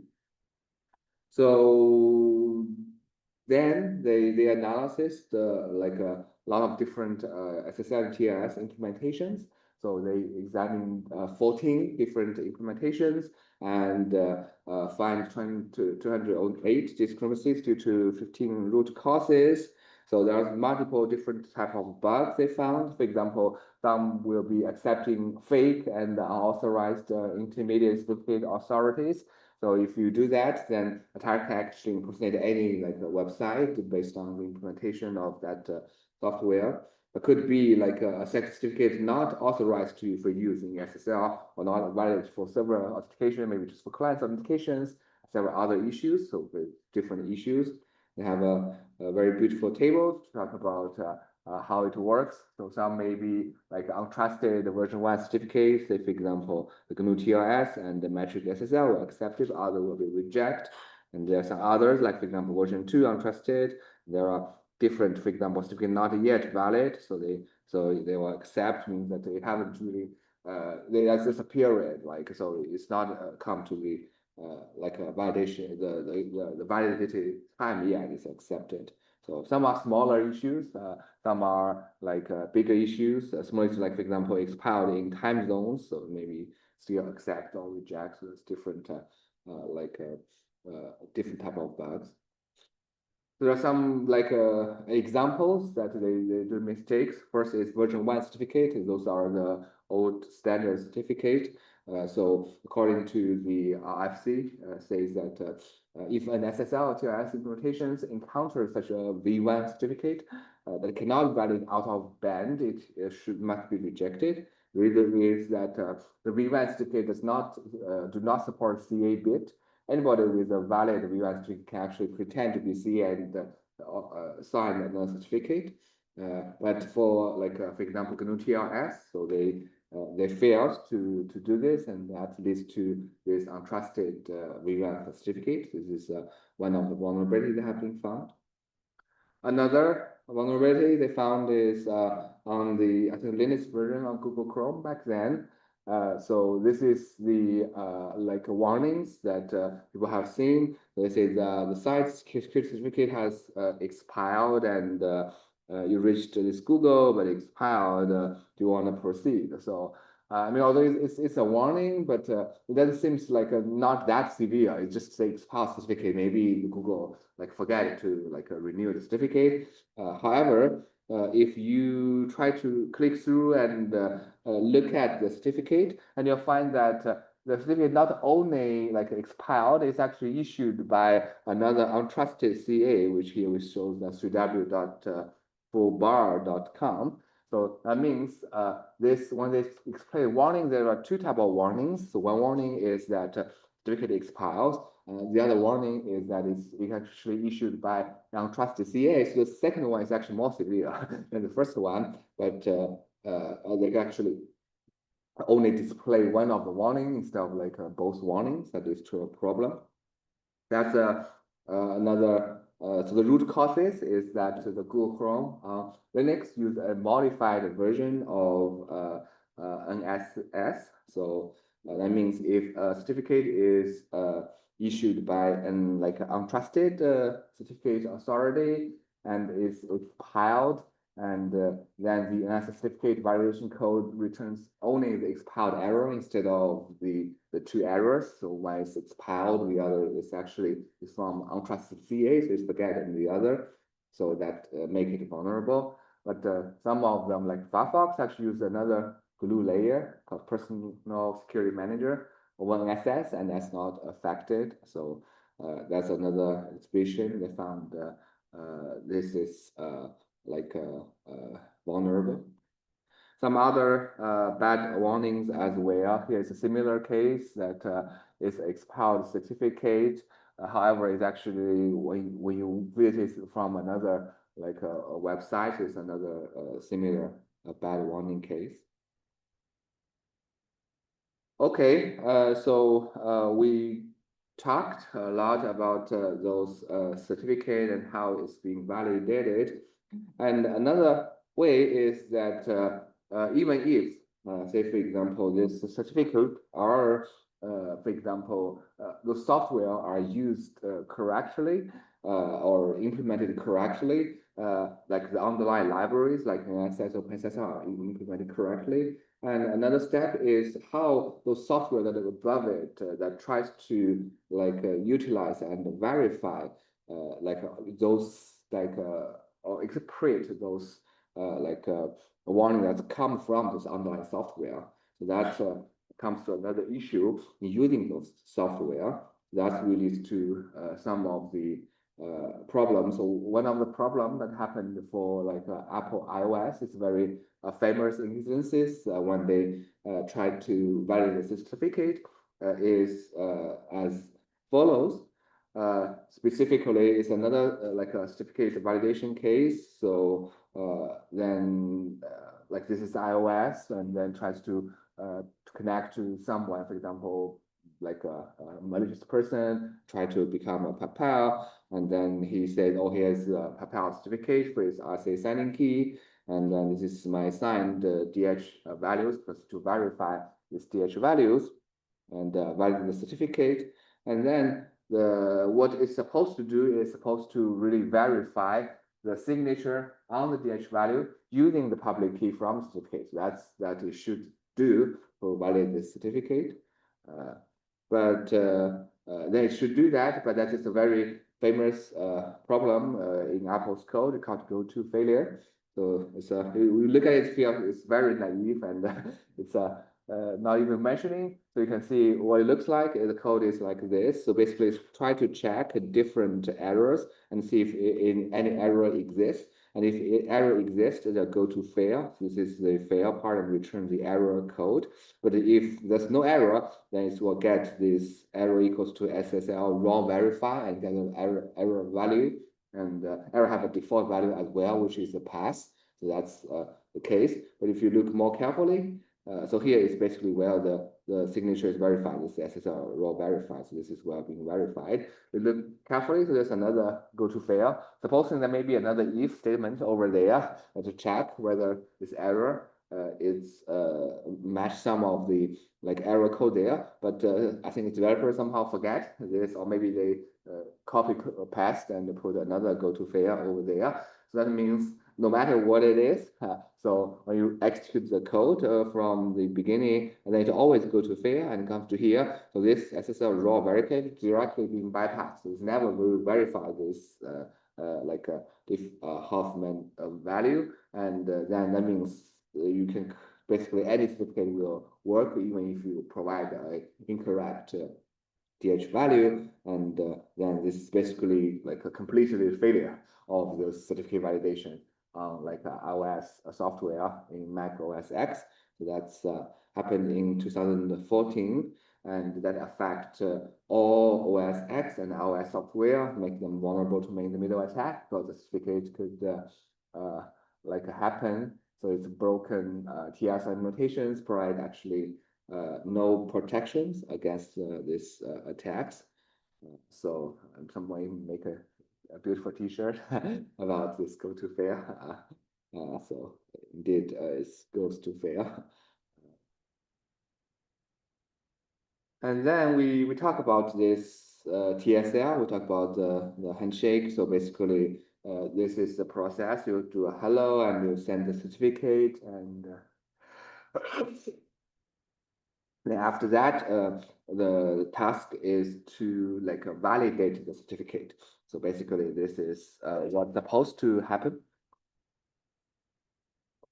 You goes to the SSR and the TLSS, and you validate the certificate. But I mean, usually what we do is on web browsers, and web browser are going to validate the certificate. But there are some other softwares. So for example, it could be like a mobile phone, it's a different apps. They will try to talk to the server, and then to validate the server certificate. Or could be some like client-side software, like on the, for example, Linux servers. They have some different repositories. They also need to like validate those certificates. And then the question is how they are validating certificates. That could lead to a problem. So there are some like famous cases that happen, for example, for some of the Chase app on Android. So it's one of the famous examples. They fail to validate certificate. So how they do is that the normal cases will be that we have chase.com, and which is an Android app, and you said hello to anyone, and then it should be like, oh, I'm Chase, and here's my certificate, and issued by go to all your SSL belongs to us. So say for example like this, and then supposedly is that Chess will first like validate the certificate, means sees that, oh, it is a valid certificate. For example, like we said, the DH values really matches. That's the first step. The second step is to make sure that oh, the certificate is actually issued by chess.com. Right? Look at the host name and make sure that it indeed are issued by Chess instead of from other website. Right? That's supposed the case to perform. I will see the code, what it looks like for different software as well, in order to match those certificate. However, back then that the Chase just say, okay, well, I validate a certificate, it's a valid certificate, but don't see indeed from chase.com. It's just make sure it's a certificate, it's validated certificate. But then look at the host name, and then that leads to an issue. So that's a problem. So specifically, is called failing to check the like a host name. So because like in this SSL implementations, we've seen like for the OpenSSL, GNU TLS, and I said those the software implementations. So their APIs are designed in a way, also how it's being designed is that it separate the two parts. One part is that how the certificate is being validated, and another is how those certificate is actually intercheck the host name of those certificates, see where it belongs to. So those are the two separate APIs. When developer really develop those software, they may forget, they may don't know how to use those security critical software and make sure to check everything. So that's back then, if people found like many of such mobile apps actually vulnerable to specific host name checks. So people did it only mobile apps, and for example, find this Apache, Chase, PayPal. So they are all vulnerable and to the man-in-the-middle attack. So that includes a major payment processing gateways class software. So they basically is you can just provide any certificate to the app and it will accept it instead of checking the host name. That leads to some other follow-up things, is that try to check those certificates not only on the mobile app, but also on Linux operating systems as well, and see if those Linux, for example, those applications that IPT get that are indeed also vulnerable to this type of host name, server domain name validation, host name validation. So there are two types of things that this work that trying to examine. First is this certificate chain validation. So it means that when you use those software, you need to first check that the certificate not only valid, but also to check the chain, like it goes to the root CA and checks that, oh, whether this is like indeed validated from the root CA, not really sent by an intermediate untrusted CA. That's the first certificate chain validation. And second is we said the host name or server domain like validation, means that, oh, whether is indeed the website that supposed to send the certificate, like a valid certificate, that's the second server domain or host name validation.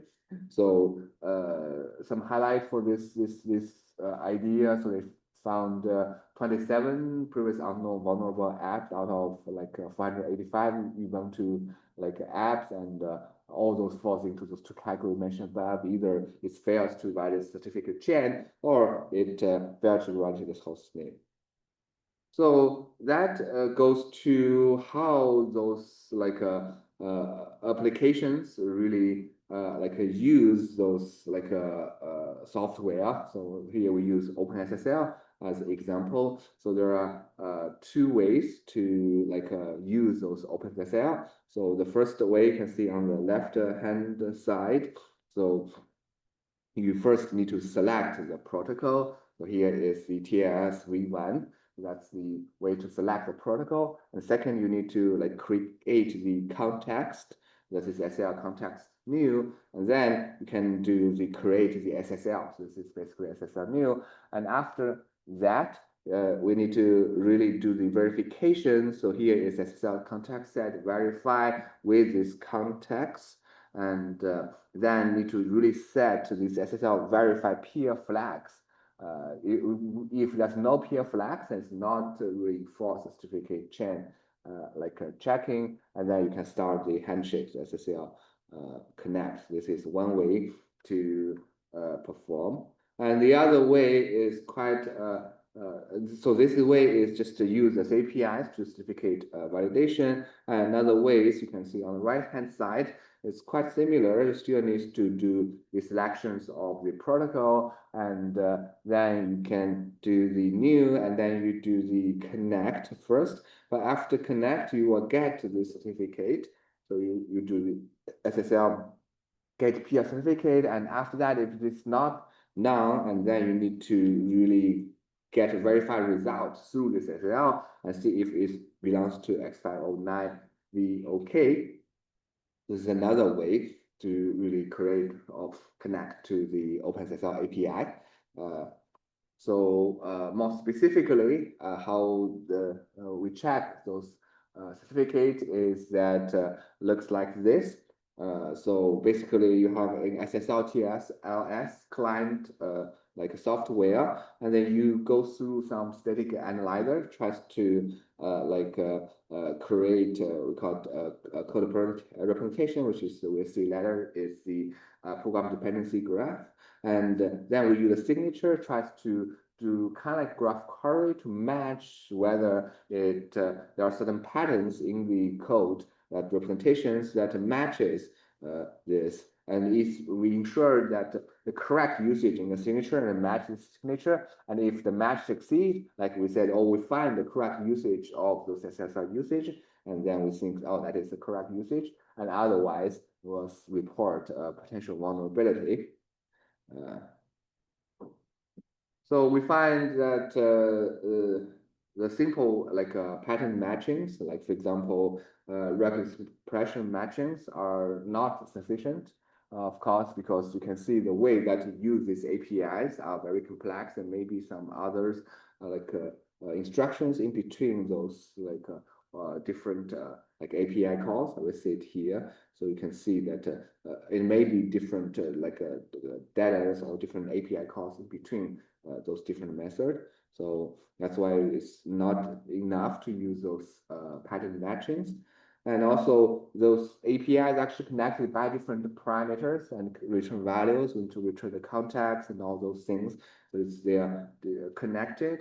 And also we need to really check those API call sequences.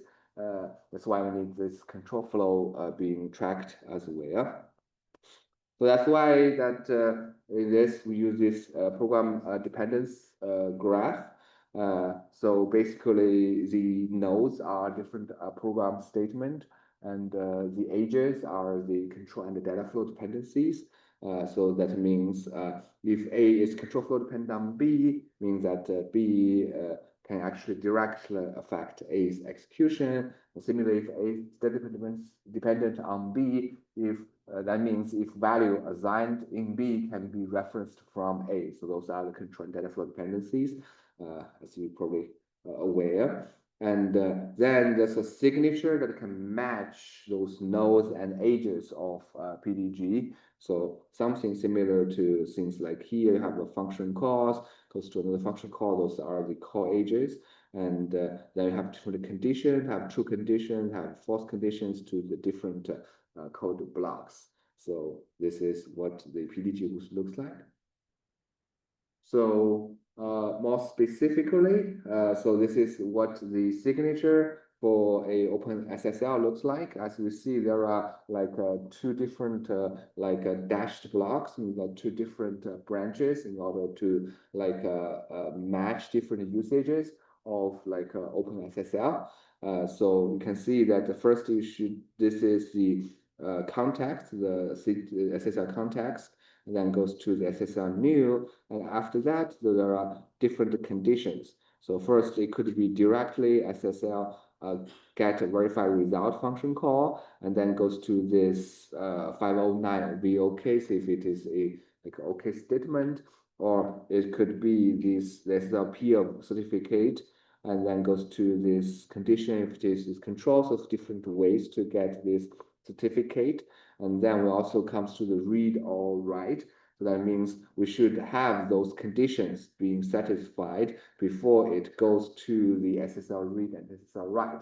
And if there's no those conditions being checked, and then that could be a potential vulnerability. And then this SSL also goes to SSL connect. So these are the data flow dependencies, depend on like what being obtained. So if you look at here, so you can see it, the SSL new method get the contact connected to the SSL new, SSL goes to the SSL connect. That's why I have a data flow dependency, because of the return values actually being connected.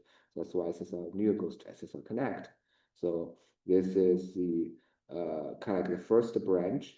And there's another branch. So we said like instead of getting those certificate by those function calls, like SSL get verify result or SSL peer get certificate, you can directly do this SSL contact set verify, but you need to really set this SSL verify peer to be true. So that's why there's another conditions that you need to have those two be caught, and so this is another branch. So those are the two branches. They are all to each other.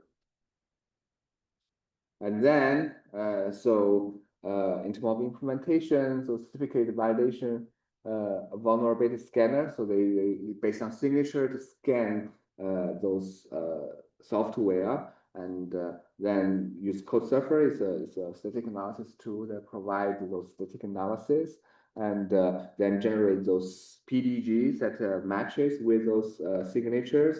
And signature are motivated from Cypher. It's a graph query languages that can use to query the program dependency graph and see if there are any like matches or mismatches, so that it can find different vulnerabilities, and also custom algorithm to perform the match and see if we can find this.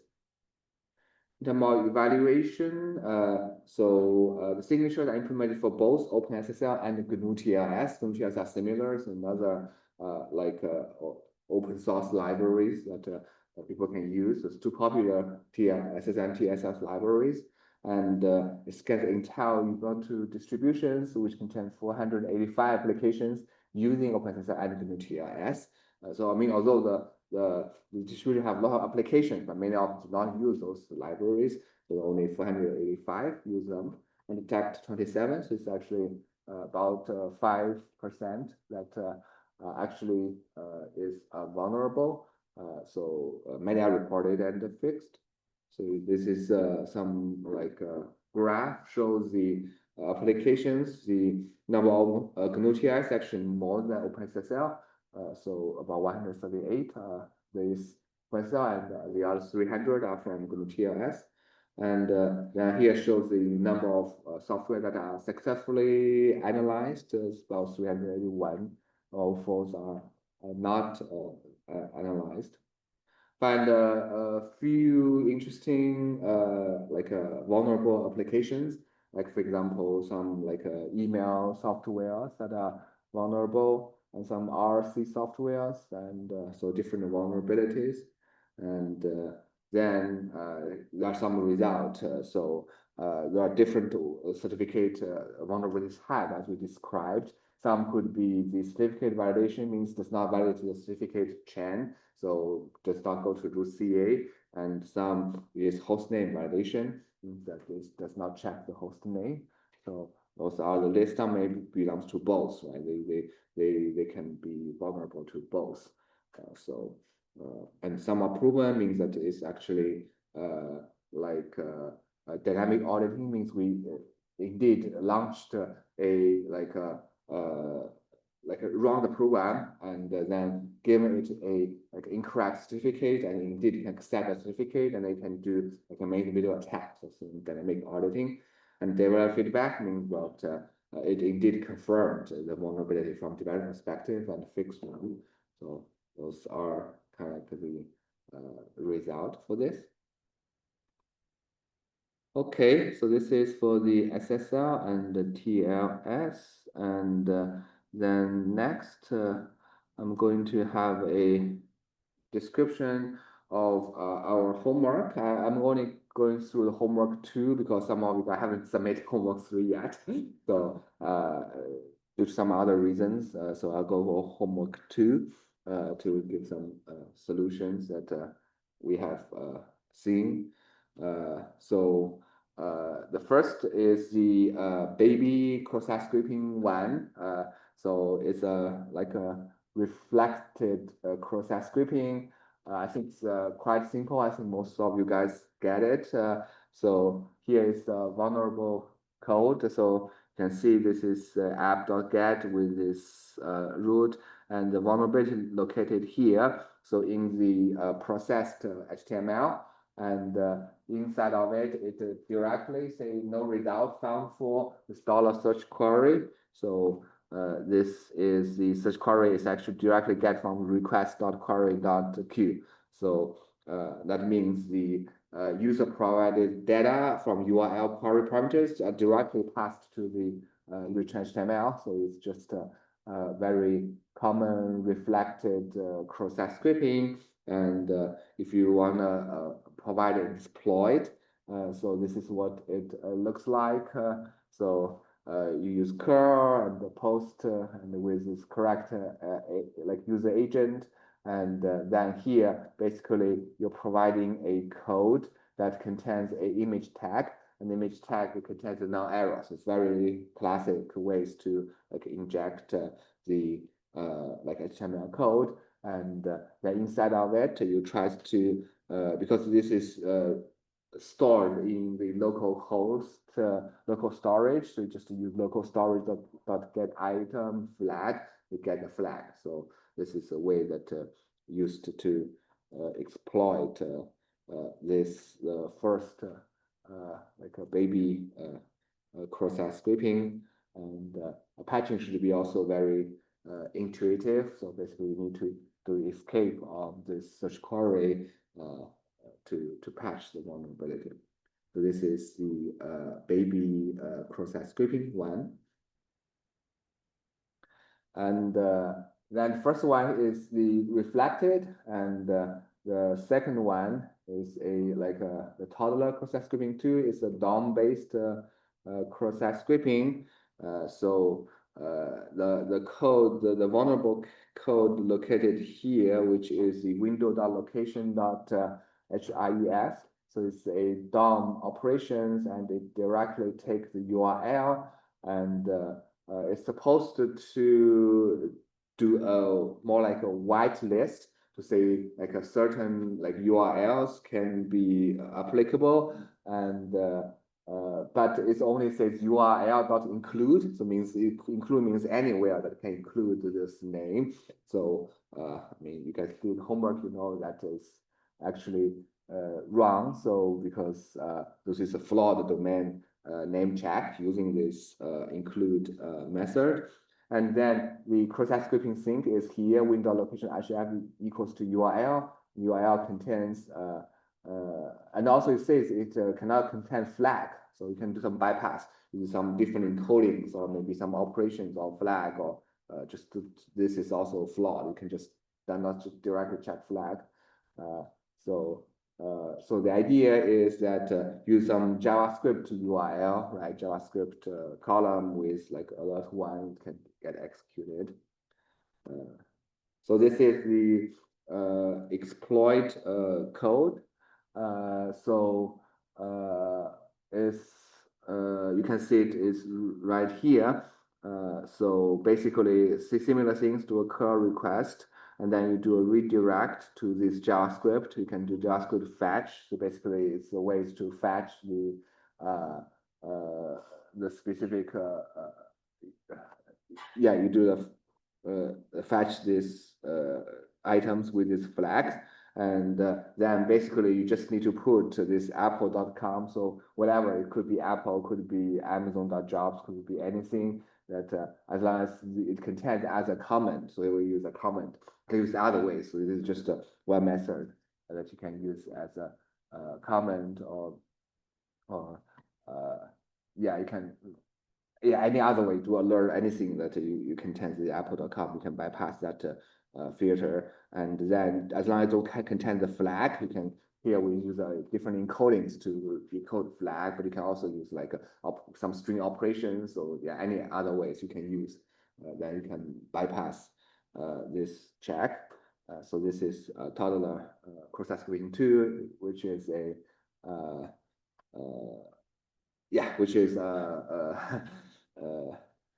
it's pretty easy vulnerability to see. And then so this is the third one, pretty chat bot. So the high level idea is it's a capture script gadget. So that means it's an HTML injection that actually leads to the cross-scripting. So it contains some data flows. So this is a also based on real world vulnerability. The high level idea is here. So in this process content, you can see we have this return, and in this replace function, and there's a return value contain this data echarts.config, and this encoded config actually can be controlled by an adversary. And then it comes to here. So this encoded config actually can get from the container.get attribute data-echarts.config. Therefore, this encoded config is controllable by adversary, and then this further flows to this config, and config flows to this option, and then there's a place that pass these options, and then it goes to this new function and goes to this offstring dot trim. So that is the cross-scripting sync, because that this new function that you can put arbitrary strings over there and execute code. So you can see the entire data flow coming from this HTML injection can inject into this specific location, and then flows to this attribute, and then further flows to this new function. So that is the complete cross-scripting flow. And the exploit looks like this. So basically that you first create a payload. So this is the payload looks like contain this echarts, because you need to do there's a replace to contain those information. So you need to have this in the payload, and then inside is a function, something similar to what we have did before. So basically do a fetch, and the fetch will contain this encode URL and return the key. then you send this URL, construct URL with this like a payload. So you encode the message equals the payload, and you send this to the server, and then this will essentially goes to this flows to the data you chat config, and then eventually flows to the new function, and then it can trigger the vulnerability. So this is the pretty chatbot. So how it's been exploited. And lastly is this job collaborating. So it's a bonus point. I'm not sure how many of you guys did it. This is a like a DOM collaborating vulnerability, and also the like a CSP, the content security policy bypass. So it's a little bit complicated. So more specifically, the related code are like this. So first is it allows the users to push arbitrary message content to the server. So this is the code, and you can do this app.post with this message, and then it's a request response, and then you can do this push and post this message. This is a post. You can post any message, but the messages are being sanitized, so you cannot directly like input any like JavaScript, for example, with script tag or image tag, so it doesn't work because it wants to sanitize the code. So this is the basically when you try to get this message, so you can see it here. So we have this DOM purify. So here is the response.send is DOM purify.sanitize, and then it will sanitize this message with request.query.id. So basically, if you try to fetch it and it's being sanitized, so in that case, you cannot directly like do a stored cross-site scripting. So that's yeah, it has sanitization. However, the problem is this. So it has another vulnerability. So it's called DOM collaborating and vulnerability. So how it works is this. So you can see this is how it works. Basically, this is window.utility.js. So supposedly it could be like, for example, a variable just called utility.js, but it could also be, say, for example, here, it will directly fetch this, like say that in the like HTML code, it contains a link. So you have this AID equals to utility.js, and this AID is to name equals to URL. So you will get this specific DOM element. So this is a DOM element with a link. So with this window.util.js, we'll get this DOM element node. And then after that, when we try to access this utils.url and try to access URL, and then it try to do is basically like get the name and try to directly get this HIF, this payload. So that means this util.js.url will equals to this payload. If for some reason we can like push this like a link to a web page, so that's what will happen.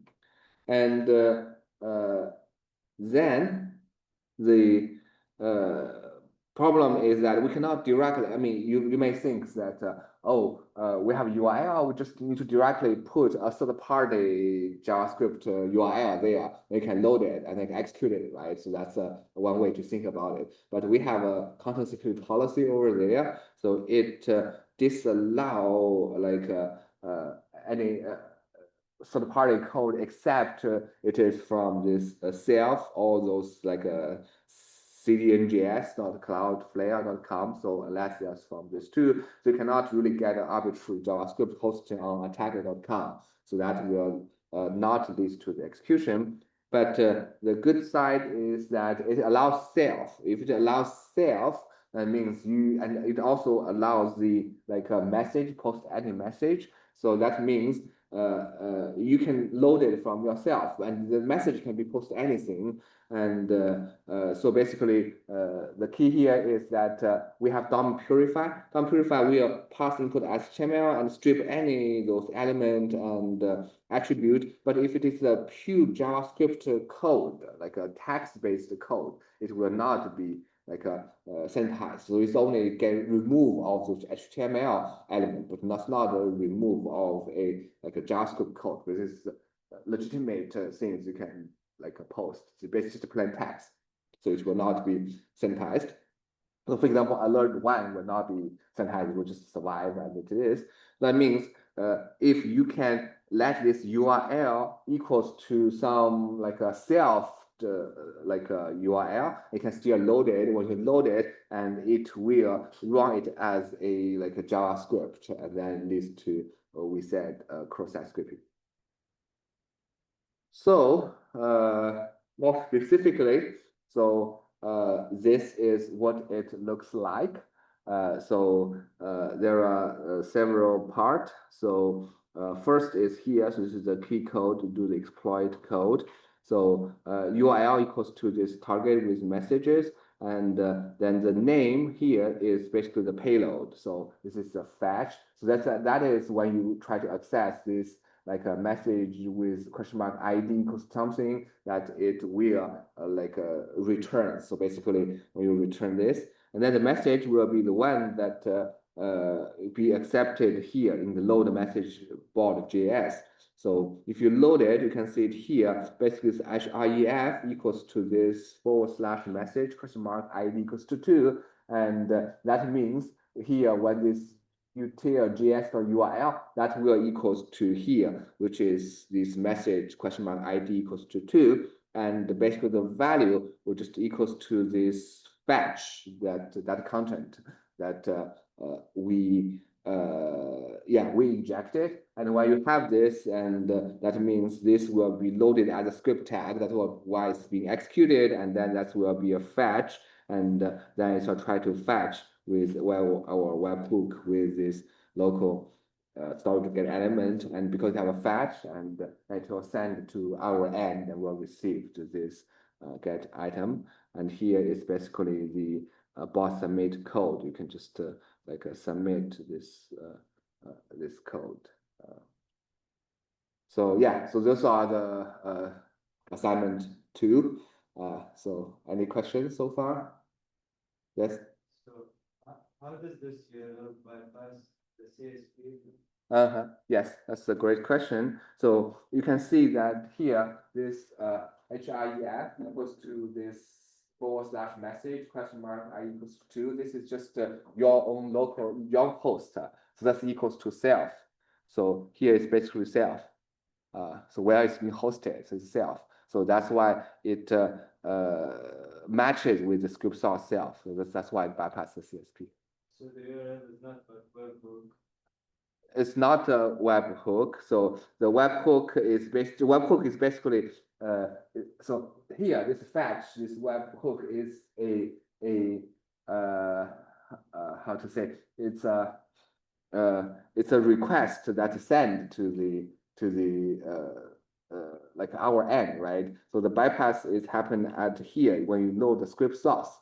So here is the script source.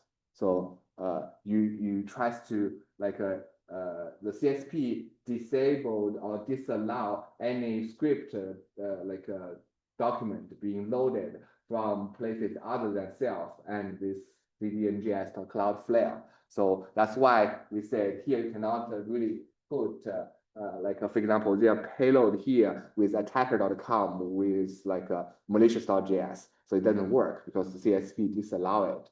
And here, instead of doing that with href, we use a local URL, which is message question mark ID equals something. And this question mark is something we injected. And that is the fetch code. And the fetch code is different. Is if you want to fetch, it's another CSP, right? It's not the source CSP, it's another CSP. We don't do that CSP. So that's why you can still send the cookies out to your host. Does that answer the question? Okay. Yeah.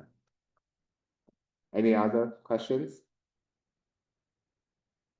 Okay, yeah, so this is the homework 2, so we'll leave homework 3 to next time. And another thing is that homework 3 is still valid. I think for the bonus, only one student in class solve it. So if you are interested, go ahead and still try that. So hopefully more students can solve it for homework 3 bonus. Yeah, that's what our hope is. And yeah, so that is our hope.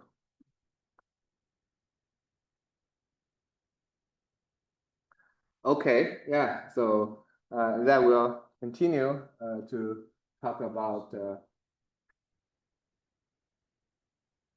social network and like online tracking. So that's our next topic.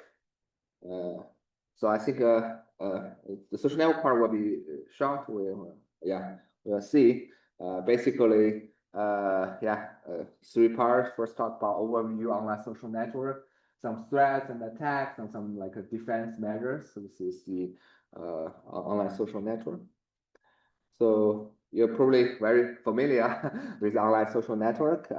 Those are basically web services, enables people to connect with each others, including, for example, share different informations with common friends, interests, personal infos, like could be like post photo, videos, and also communicate.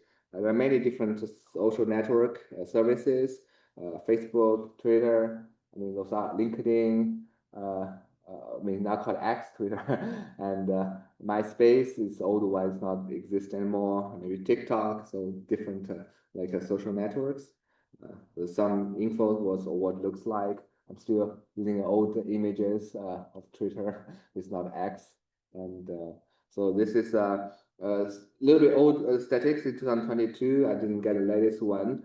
So for Facebook, it's 2.9 billion users worldwide, and about 239 million in the US.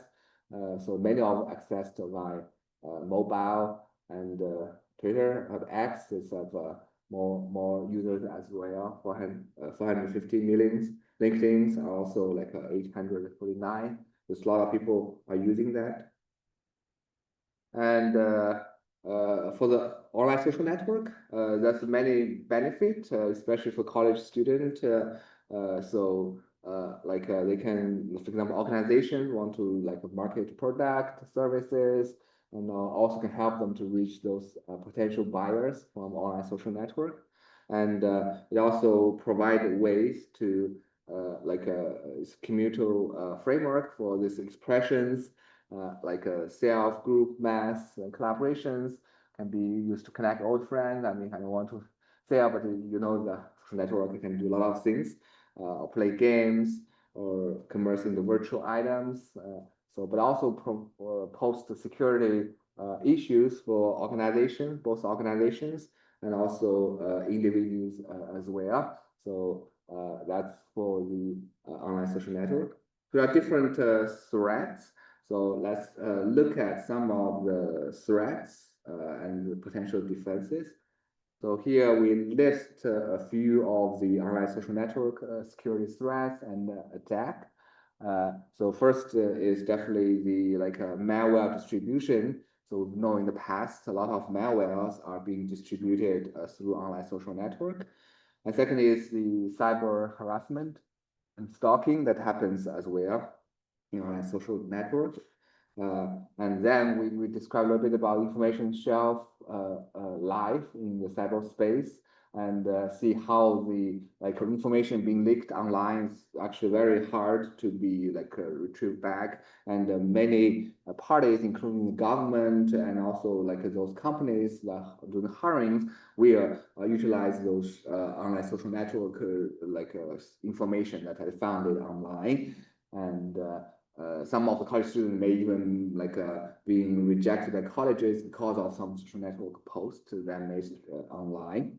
And there are also privacy issues. So about those informations about a person posted by himself or even others, And also, like we said, information posted on social network impact both like unemployment, insurance, and elections as well. And then for organization concerns, they actually concerned about their brand, laws, and regulations. This is the online social network and their security concerns and attacks.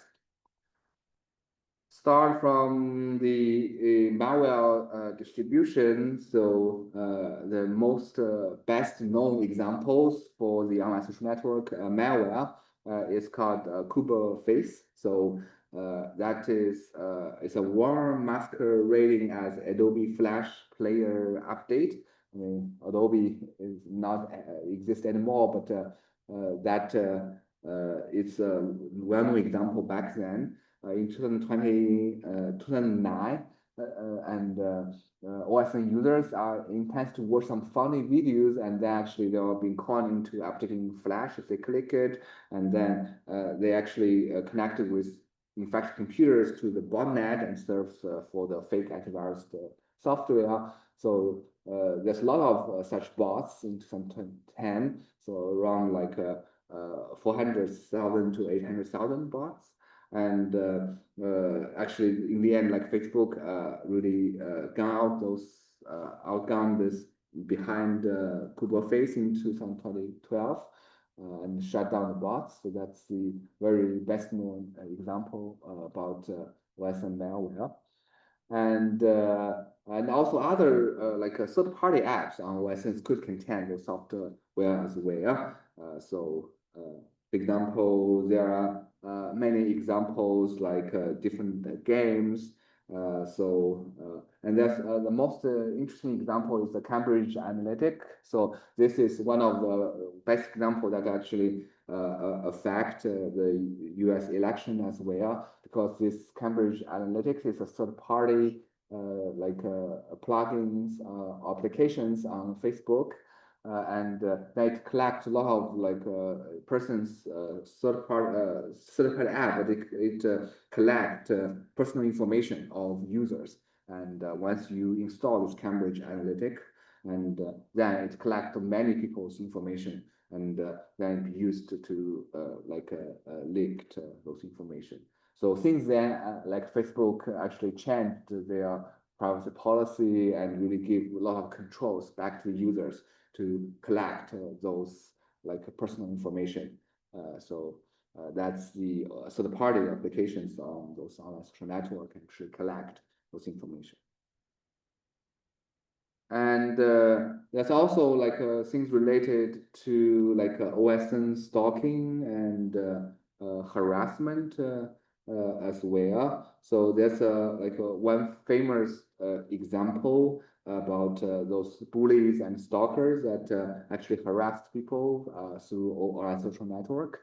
So in one high-profile case is there's a suicidal case from Michigan.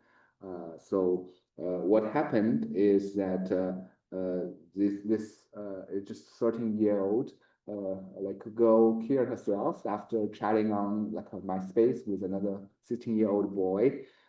So actually, this was a fake account, like being set up by her like mom's ex-friend, and they definitely this is found guilty by violating its Computer Fraud and Abuse Act in 2008 and acquitted in 2009. So then most of states will actually criminalize the cyber harassment and stalking as well. So social networks have their own threat and also play similar roles in mistreating people. One things that people have talked about is we call the online social network information shelf life. What it means is that it's very difficult to really delete information once being posted online. So although original places may be doable to like delete some information, but it's maybe already being copied or being like imaged in other places. So even if, for example, you post it on like X or some other social networks, and then some other place already have the image. So it's very hard to delete information. So that actually can adversely affect things like, for example, college admissions, employment, insurance. For example, people may know that you have, for example, some cancers, and that may affect your insurance. So here, and of course, that the government also have access. Like for example, X gives Twitter gives this entire archived Library of Congress in 2010. So the images we showed here shows that this let's say it's unemployed due to stupid personal stuff put on Facebook, and then for me it's embarrassing YouTube video, and similarly to those people. So it's very hard to, so you should definitely reconsider. So, and then the question is that will something help? For example, the GDPR that we learned the right to be forgotten will be helpful in this case. So that's another question that it's harder because that it's not only the original data that been posted. As I said, is there are some lineages of data that been posted online. So it's a hard questions to solve. And another thing on online social network is a more like a privacy issues.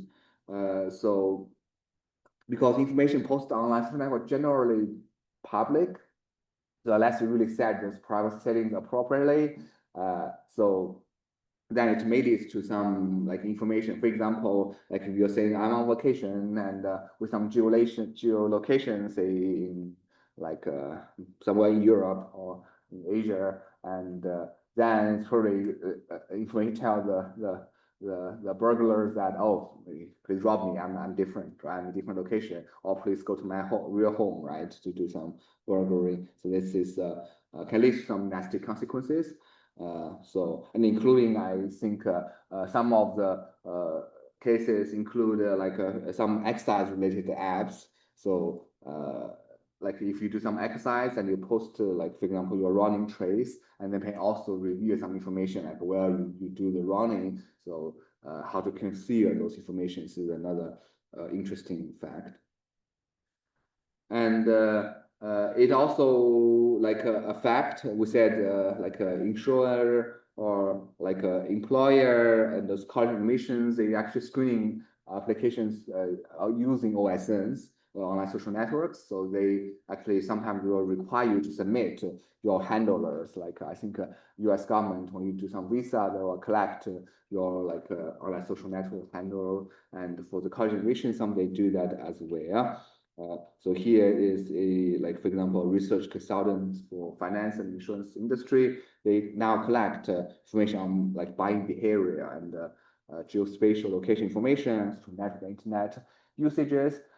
So how to really like make those privacies on the online social network is an important factor to consider.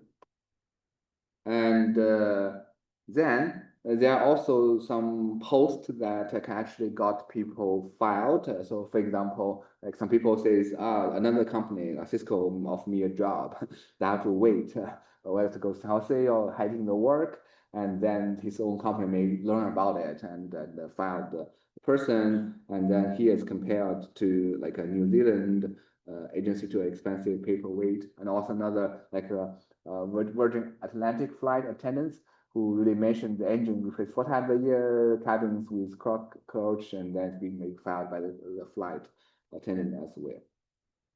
So this is the online information privacy. And another thing about the online social network is there's a lot of like URL shorteners. So there are, for example, like bit.yl, tiny URL. So it's actually hide the true destination URL. So hard to tell where you are really going. So you may see that a lot of such cases online put a shortened URL. So in that cases, it could perfectly be like, for example, if you look at this evil.com, and now it would be something that is harder to tell. So whether it's indeed evil or indeed not evil. So this is another thing that should be paid more attention to when you use online social network, or see this on like a shortened URL. And for this online social network can also be like detrimental to those different organizations as well. So this organization are also subject to this attack via online social networks, some maybe intentionally. Like for example, there could be some defamation and damages to the organization brand. Could be some like authorized people posting on behalf of organizations. Like for example, in one case, I think in 2010 or 12, I think a socially pressed Twitter account is being hacked, and which post some news is like back then Obama has been killed, and I think the stock market dropped a lot. So there's cases like that. So that could lead to some negative media coverages, reputation damages as well. One case study is the BP oil exploit fallout. So I think the public reach did not cover OSNs and can lead to many angry citizens post on OSNs, and also BP like a logo remixed as oil split have negative press like access. So this is kind of like something back then you could find on Twitter. So in terms of defenses, so there are different type of defenses. So in terms of like personal defense measures, the common defenses could include, for example, use some like strong and unique password for sure. So don't use some common password, and also provide minimum personal information. For example, avoid entering the birth date or address, or really reconsider if you input those informations on a social network. So other people can like see it or review it. And also tries to review the privacy settings. So if you look at, for example, Facebook, it could be like a friends only, or it could be friends or friends. So friends or friends actually include far more people than friends only. So set them to max privacy so that less people or fewer people will be able to see your information. So it's another like ways to use online social network. And then also exercise discipline about posting materials. So for example, if you post like pictures, videos, some like controversial issues, or some anything involving your employee or some co-workers, so be aware of posting this. That could lead to some like unexpected like a result. And I'll be aware of like those third-party apps, so especially on online social networks. So this could be important. And also, like for example, supervise those children. You don't have children, or some of you have, so online social network activities. More devices, more advices. So if it sounds too true to be true, and it probably is. So basically, yeah, don't trust those like for example, unreal like ads on social networks. And also you can use some like browser security tools for protection. Some cases like anti-phishing filters, some web trust, some like cross-source web trust, and some like plugins like AdBlock. Also use some secure browser, for example, like Tor browser or Brave. Those are the more privacy security related tools. And also do some personal reputation management, like for example, search for yourself online, see if there's anyone using that. Look at the results, if anything that are detrimental. You can also set a Google alert to, for example, send email daily to you about results of any search queries about your name. Some extreme cases could be like, for example, seeds using online social network, delete all the account. For example, some people say we are quitting like Facebook. So that's some of the examples we've seen. And I also see, like, for example, some people always provide a fake name, fake date of birth online. Extreme cases, you could do that as well. From the online organization perspective, this is more complicated. So it could involve, for example, monitoring like employees' use of online social networks. Could be like managing or monitoring the organization's name, logo appearance, and responding to attacks on organization in a timely manner. So also really encompass all parts of organization, not just the IT department. So which could include like crafting those social media policies, or even hiring or training staff to manage the organization presence on a social network, and also like multi-reported employee use of social network as well. For the shortened URL, there are different ways to really unshorten them, like unshorten.me, unshorten.it, and some browser extensions can actually unshorten them as well. And also common sense is think before you really click. So this is about the shortened URLs. Okay, so we still have maybe 4 minutes. I can talk a little bit about this online tracking, and then yeah, we'll come more on next Thursday to talk about online tracking. So this is a very famous like a feature that people have seen online. So says that there's a dog talk to another dog. I think it's in 1993. I think it's on New York Times. So basically, try to say is on the internet, nobody knows you are a dog because the internet is everyone's fake, right? So really, no one knows that you are a dog. So you probably be a dog anything. So you talk on the internet. So because yeah, you are anonymized. So that's the very famous picture. But come 2022, 2025, 2020 right now. So actually, we changed that a little bit. We say, oh, on internet, everyone is your dog because there's ways to track you and understand who you are. So that's actually what has been happened for online tracking. So specifically, is that I mean, there are different tracking techniques. That's first party and third party tracking. And in order to track people, that we need a state. So what is state? So we all know HTTP is a stateless protocol, means that server actually do not know many requests are coming from the same user. And in order to include like a state, but there's have to have state, right? Because no state, that means no personalization. Like there's no e-bank, no shop, no webmail. So everything that we enjoyed online that does not exist. So the solution is we have cookies. So for example, like this. So we have those, like for example, ghu.edu have a cookie, google.com have a cookie, /gov have a cookie. So everyone have a cookie. But once we include cookie, that also, because have a state, that also give us a reason or the possibility to track users. That's why we know, oh, this is a dog doing this. So more specifically, it's like this. If you visit a web page, so for example, this is the Washington Post, it's not only like Washington Post, but you'll see like many content that are actually coming from different parties. So here we list many third-party content, like here we have the like a single sign from Facebook, we have Google, we have the advertisement over there, like advertisement down there. So there are many advertisements, many like third-party content, and those third-party content will also contain their own cookie.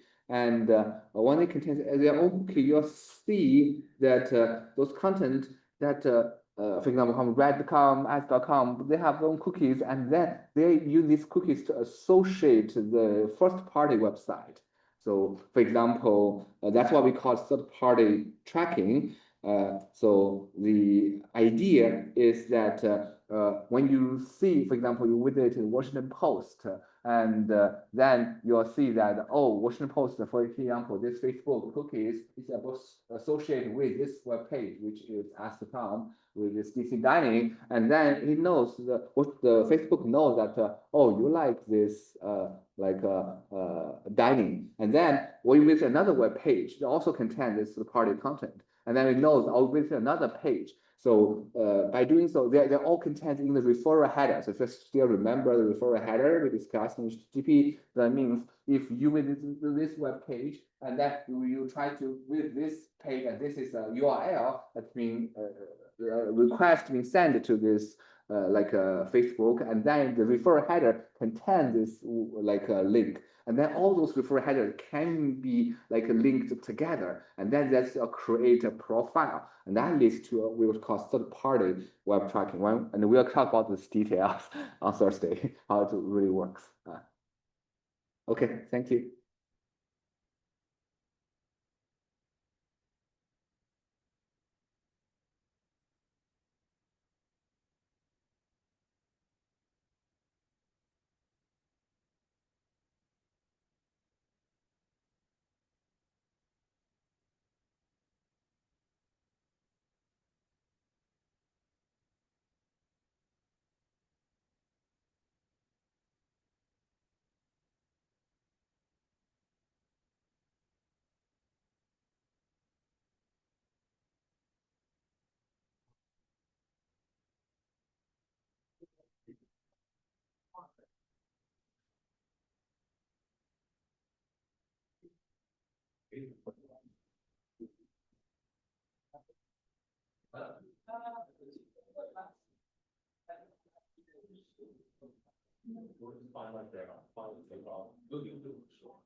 The basic organization, the version of ours, the time for the time, law that would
Oh, really? Yeah.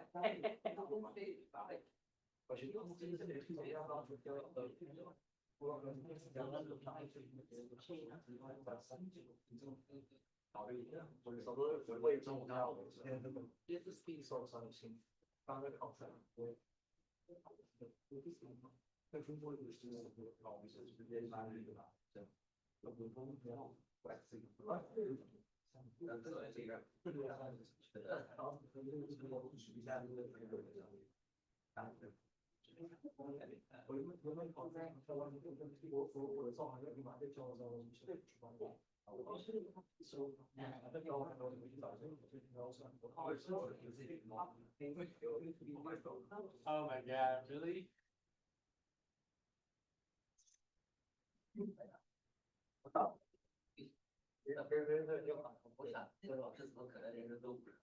下次就喝起来就可以了，大力了。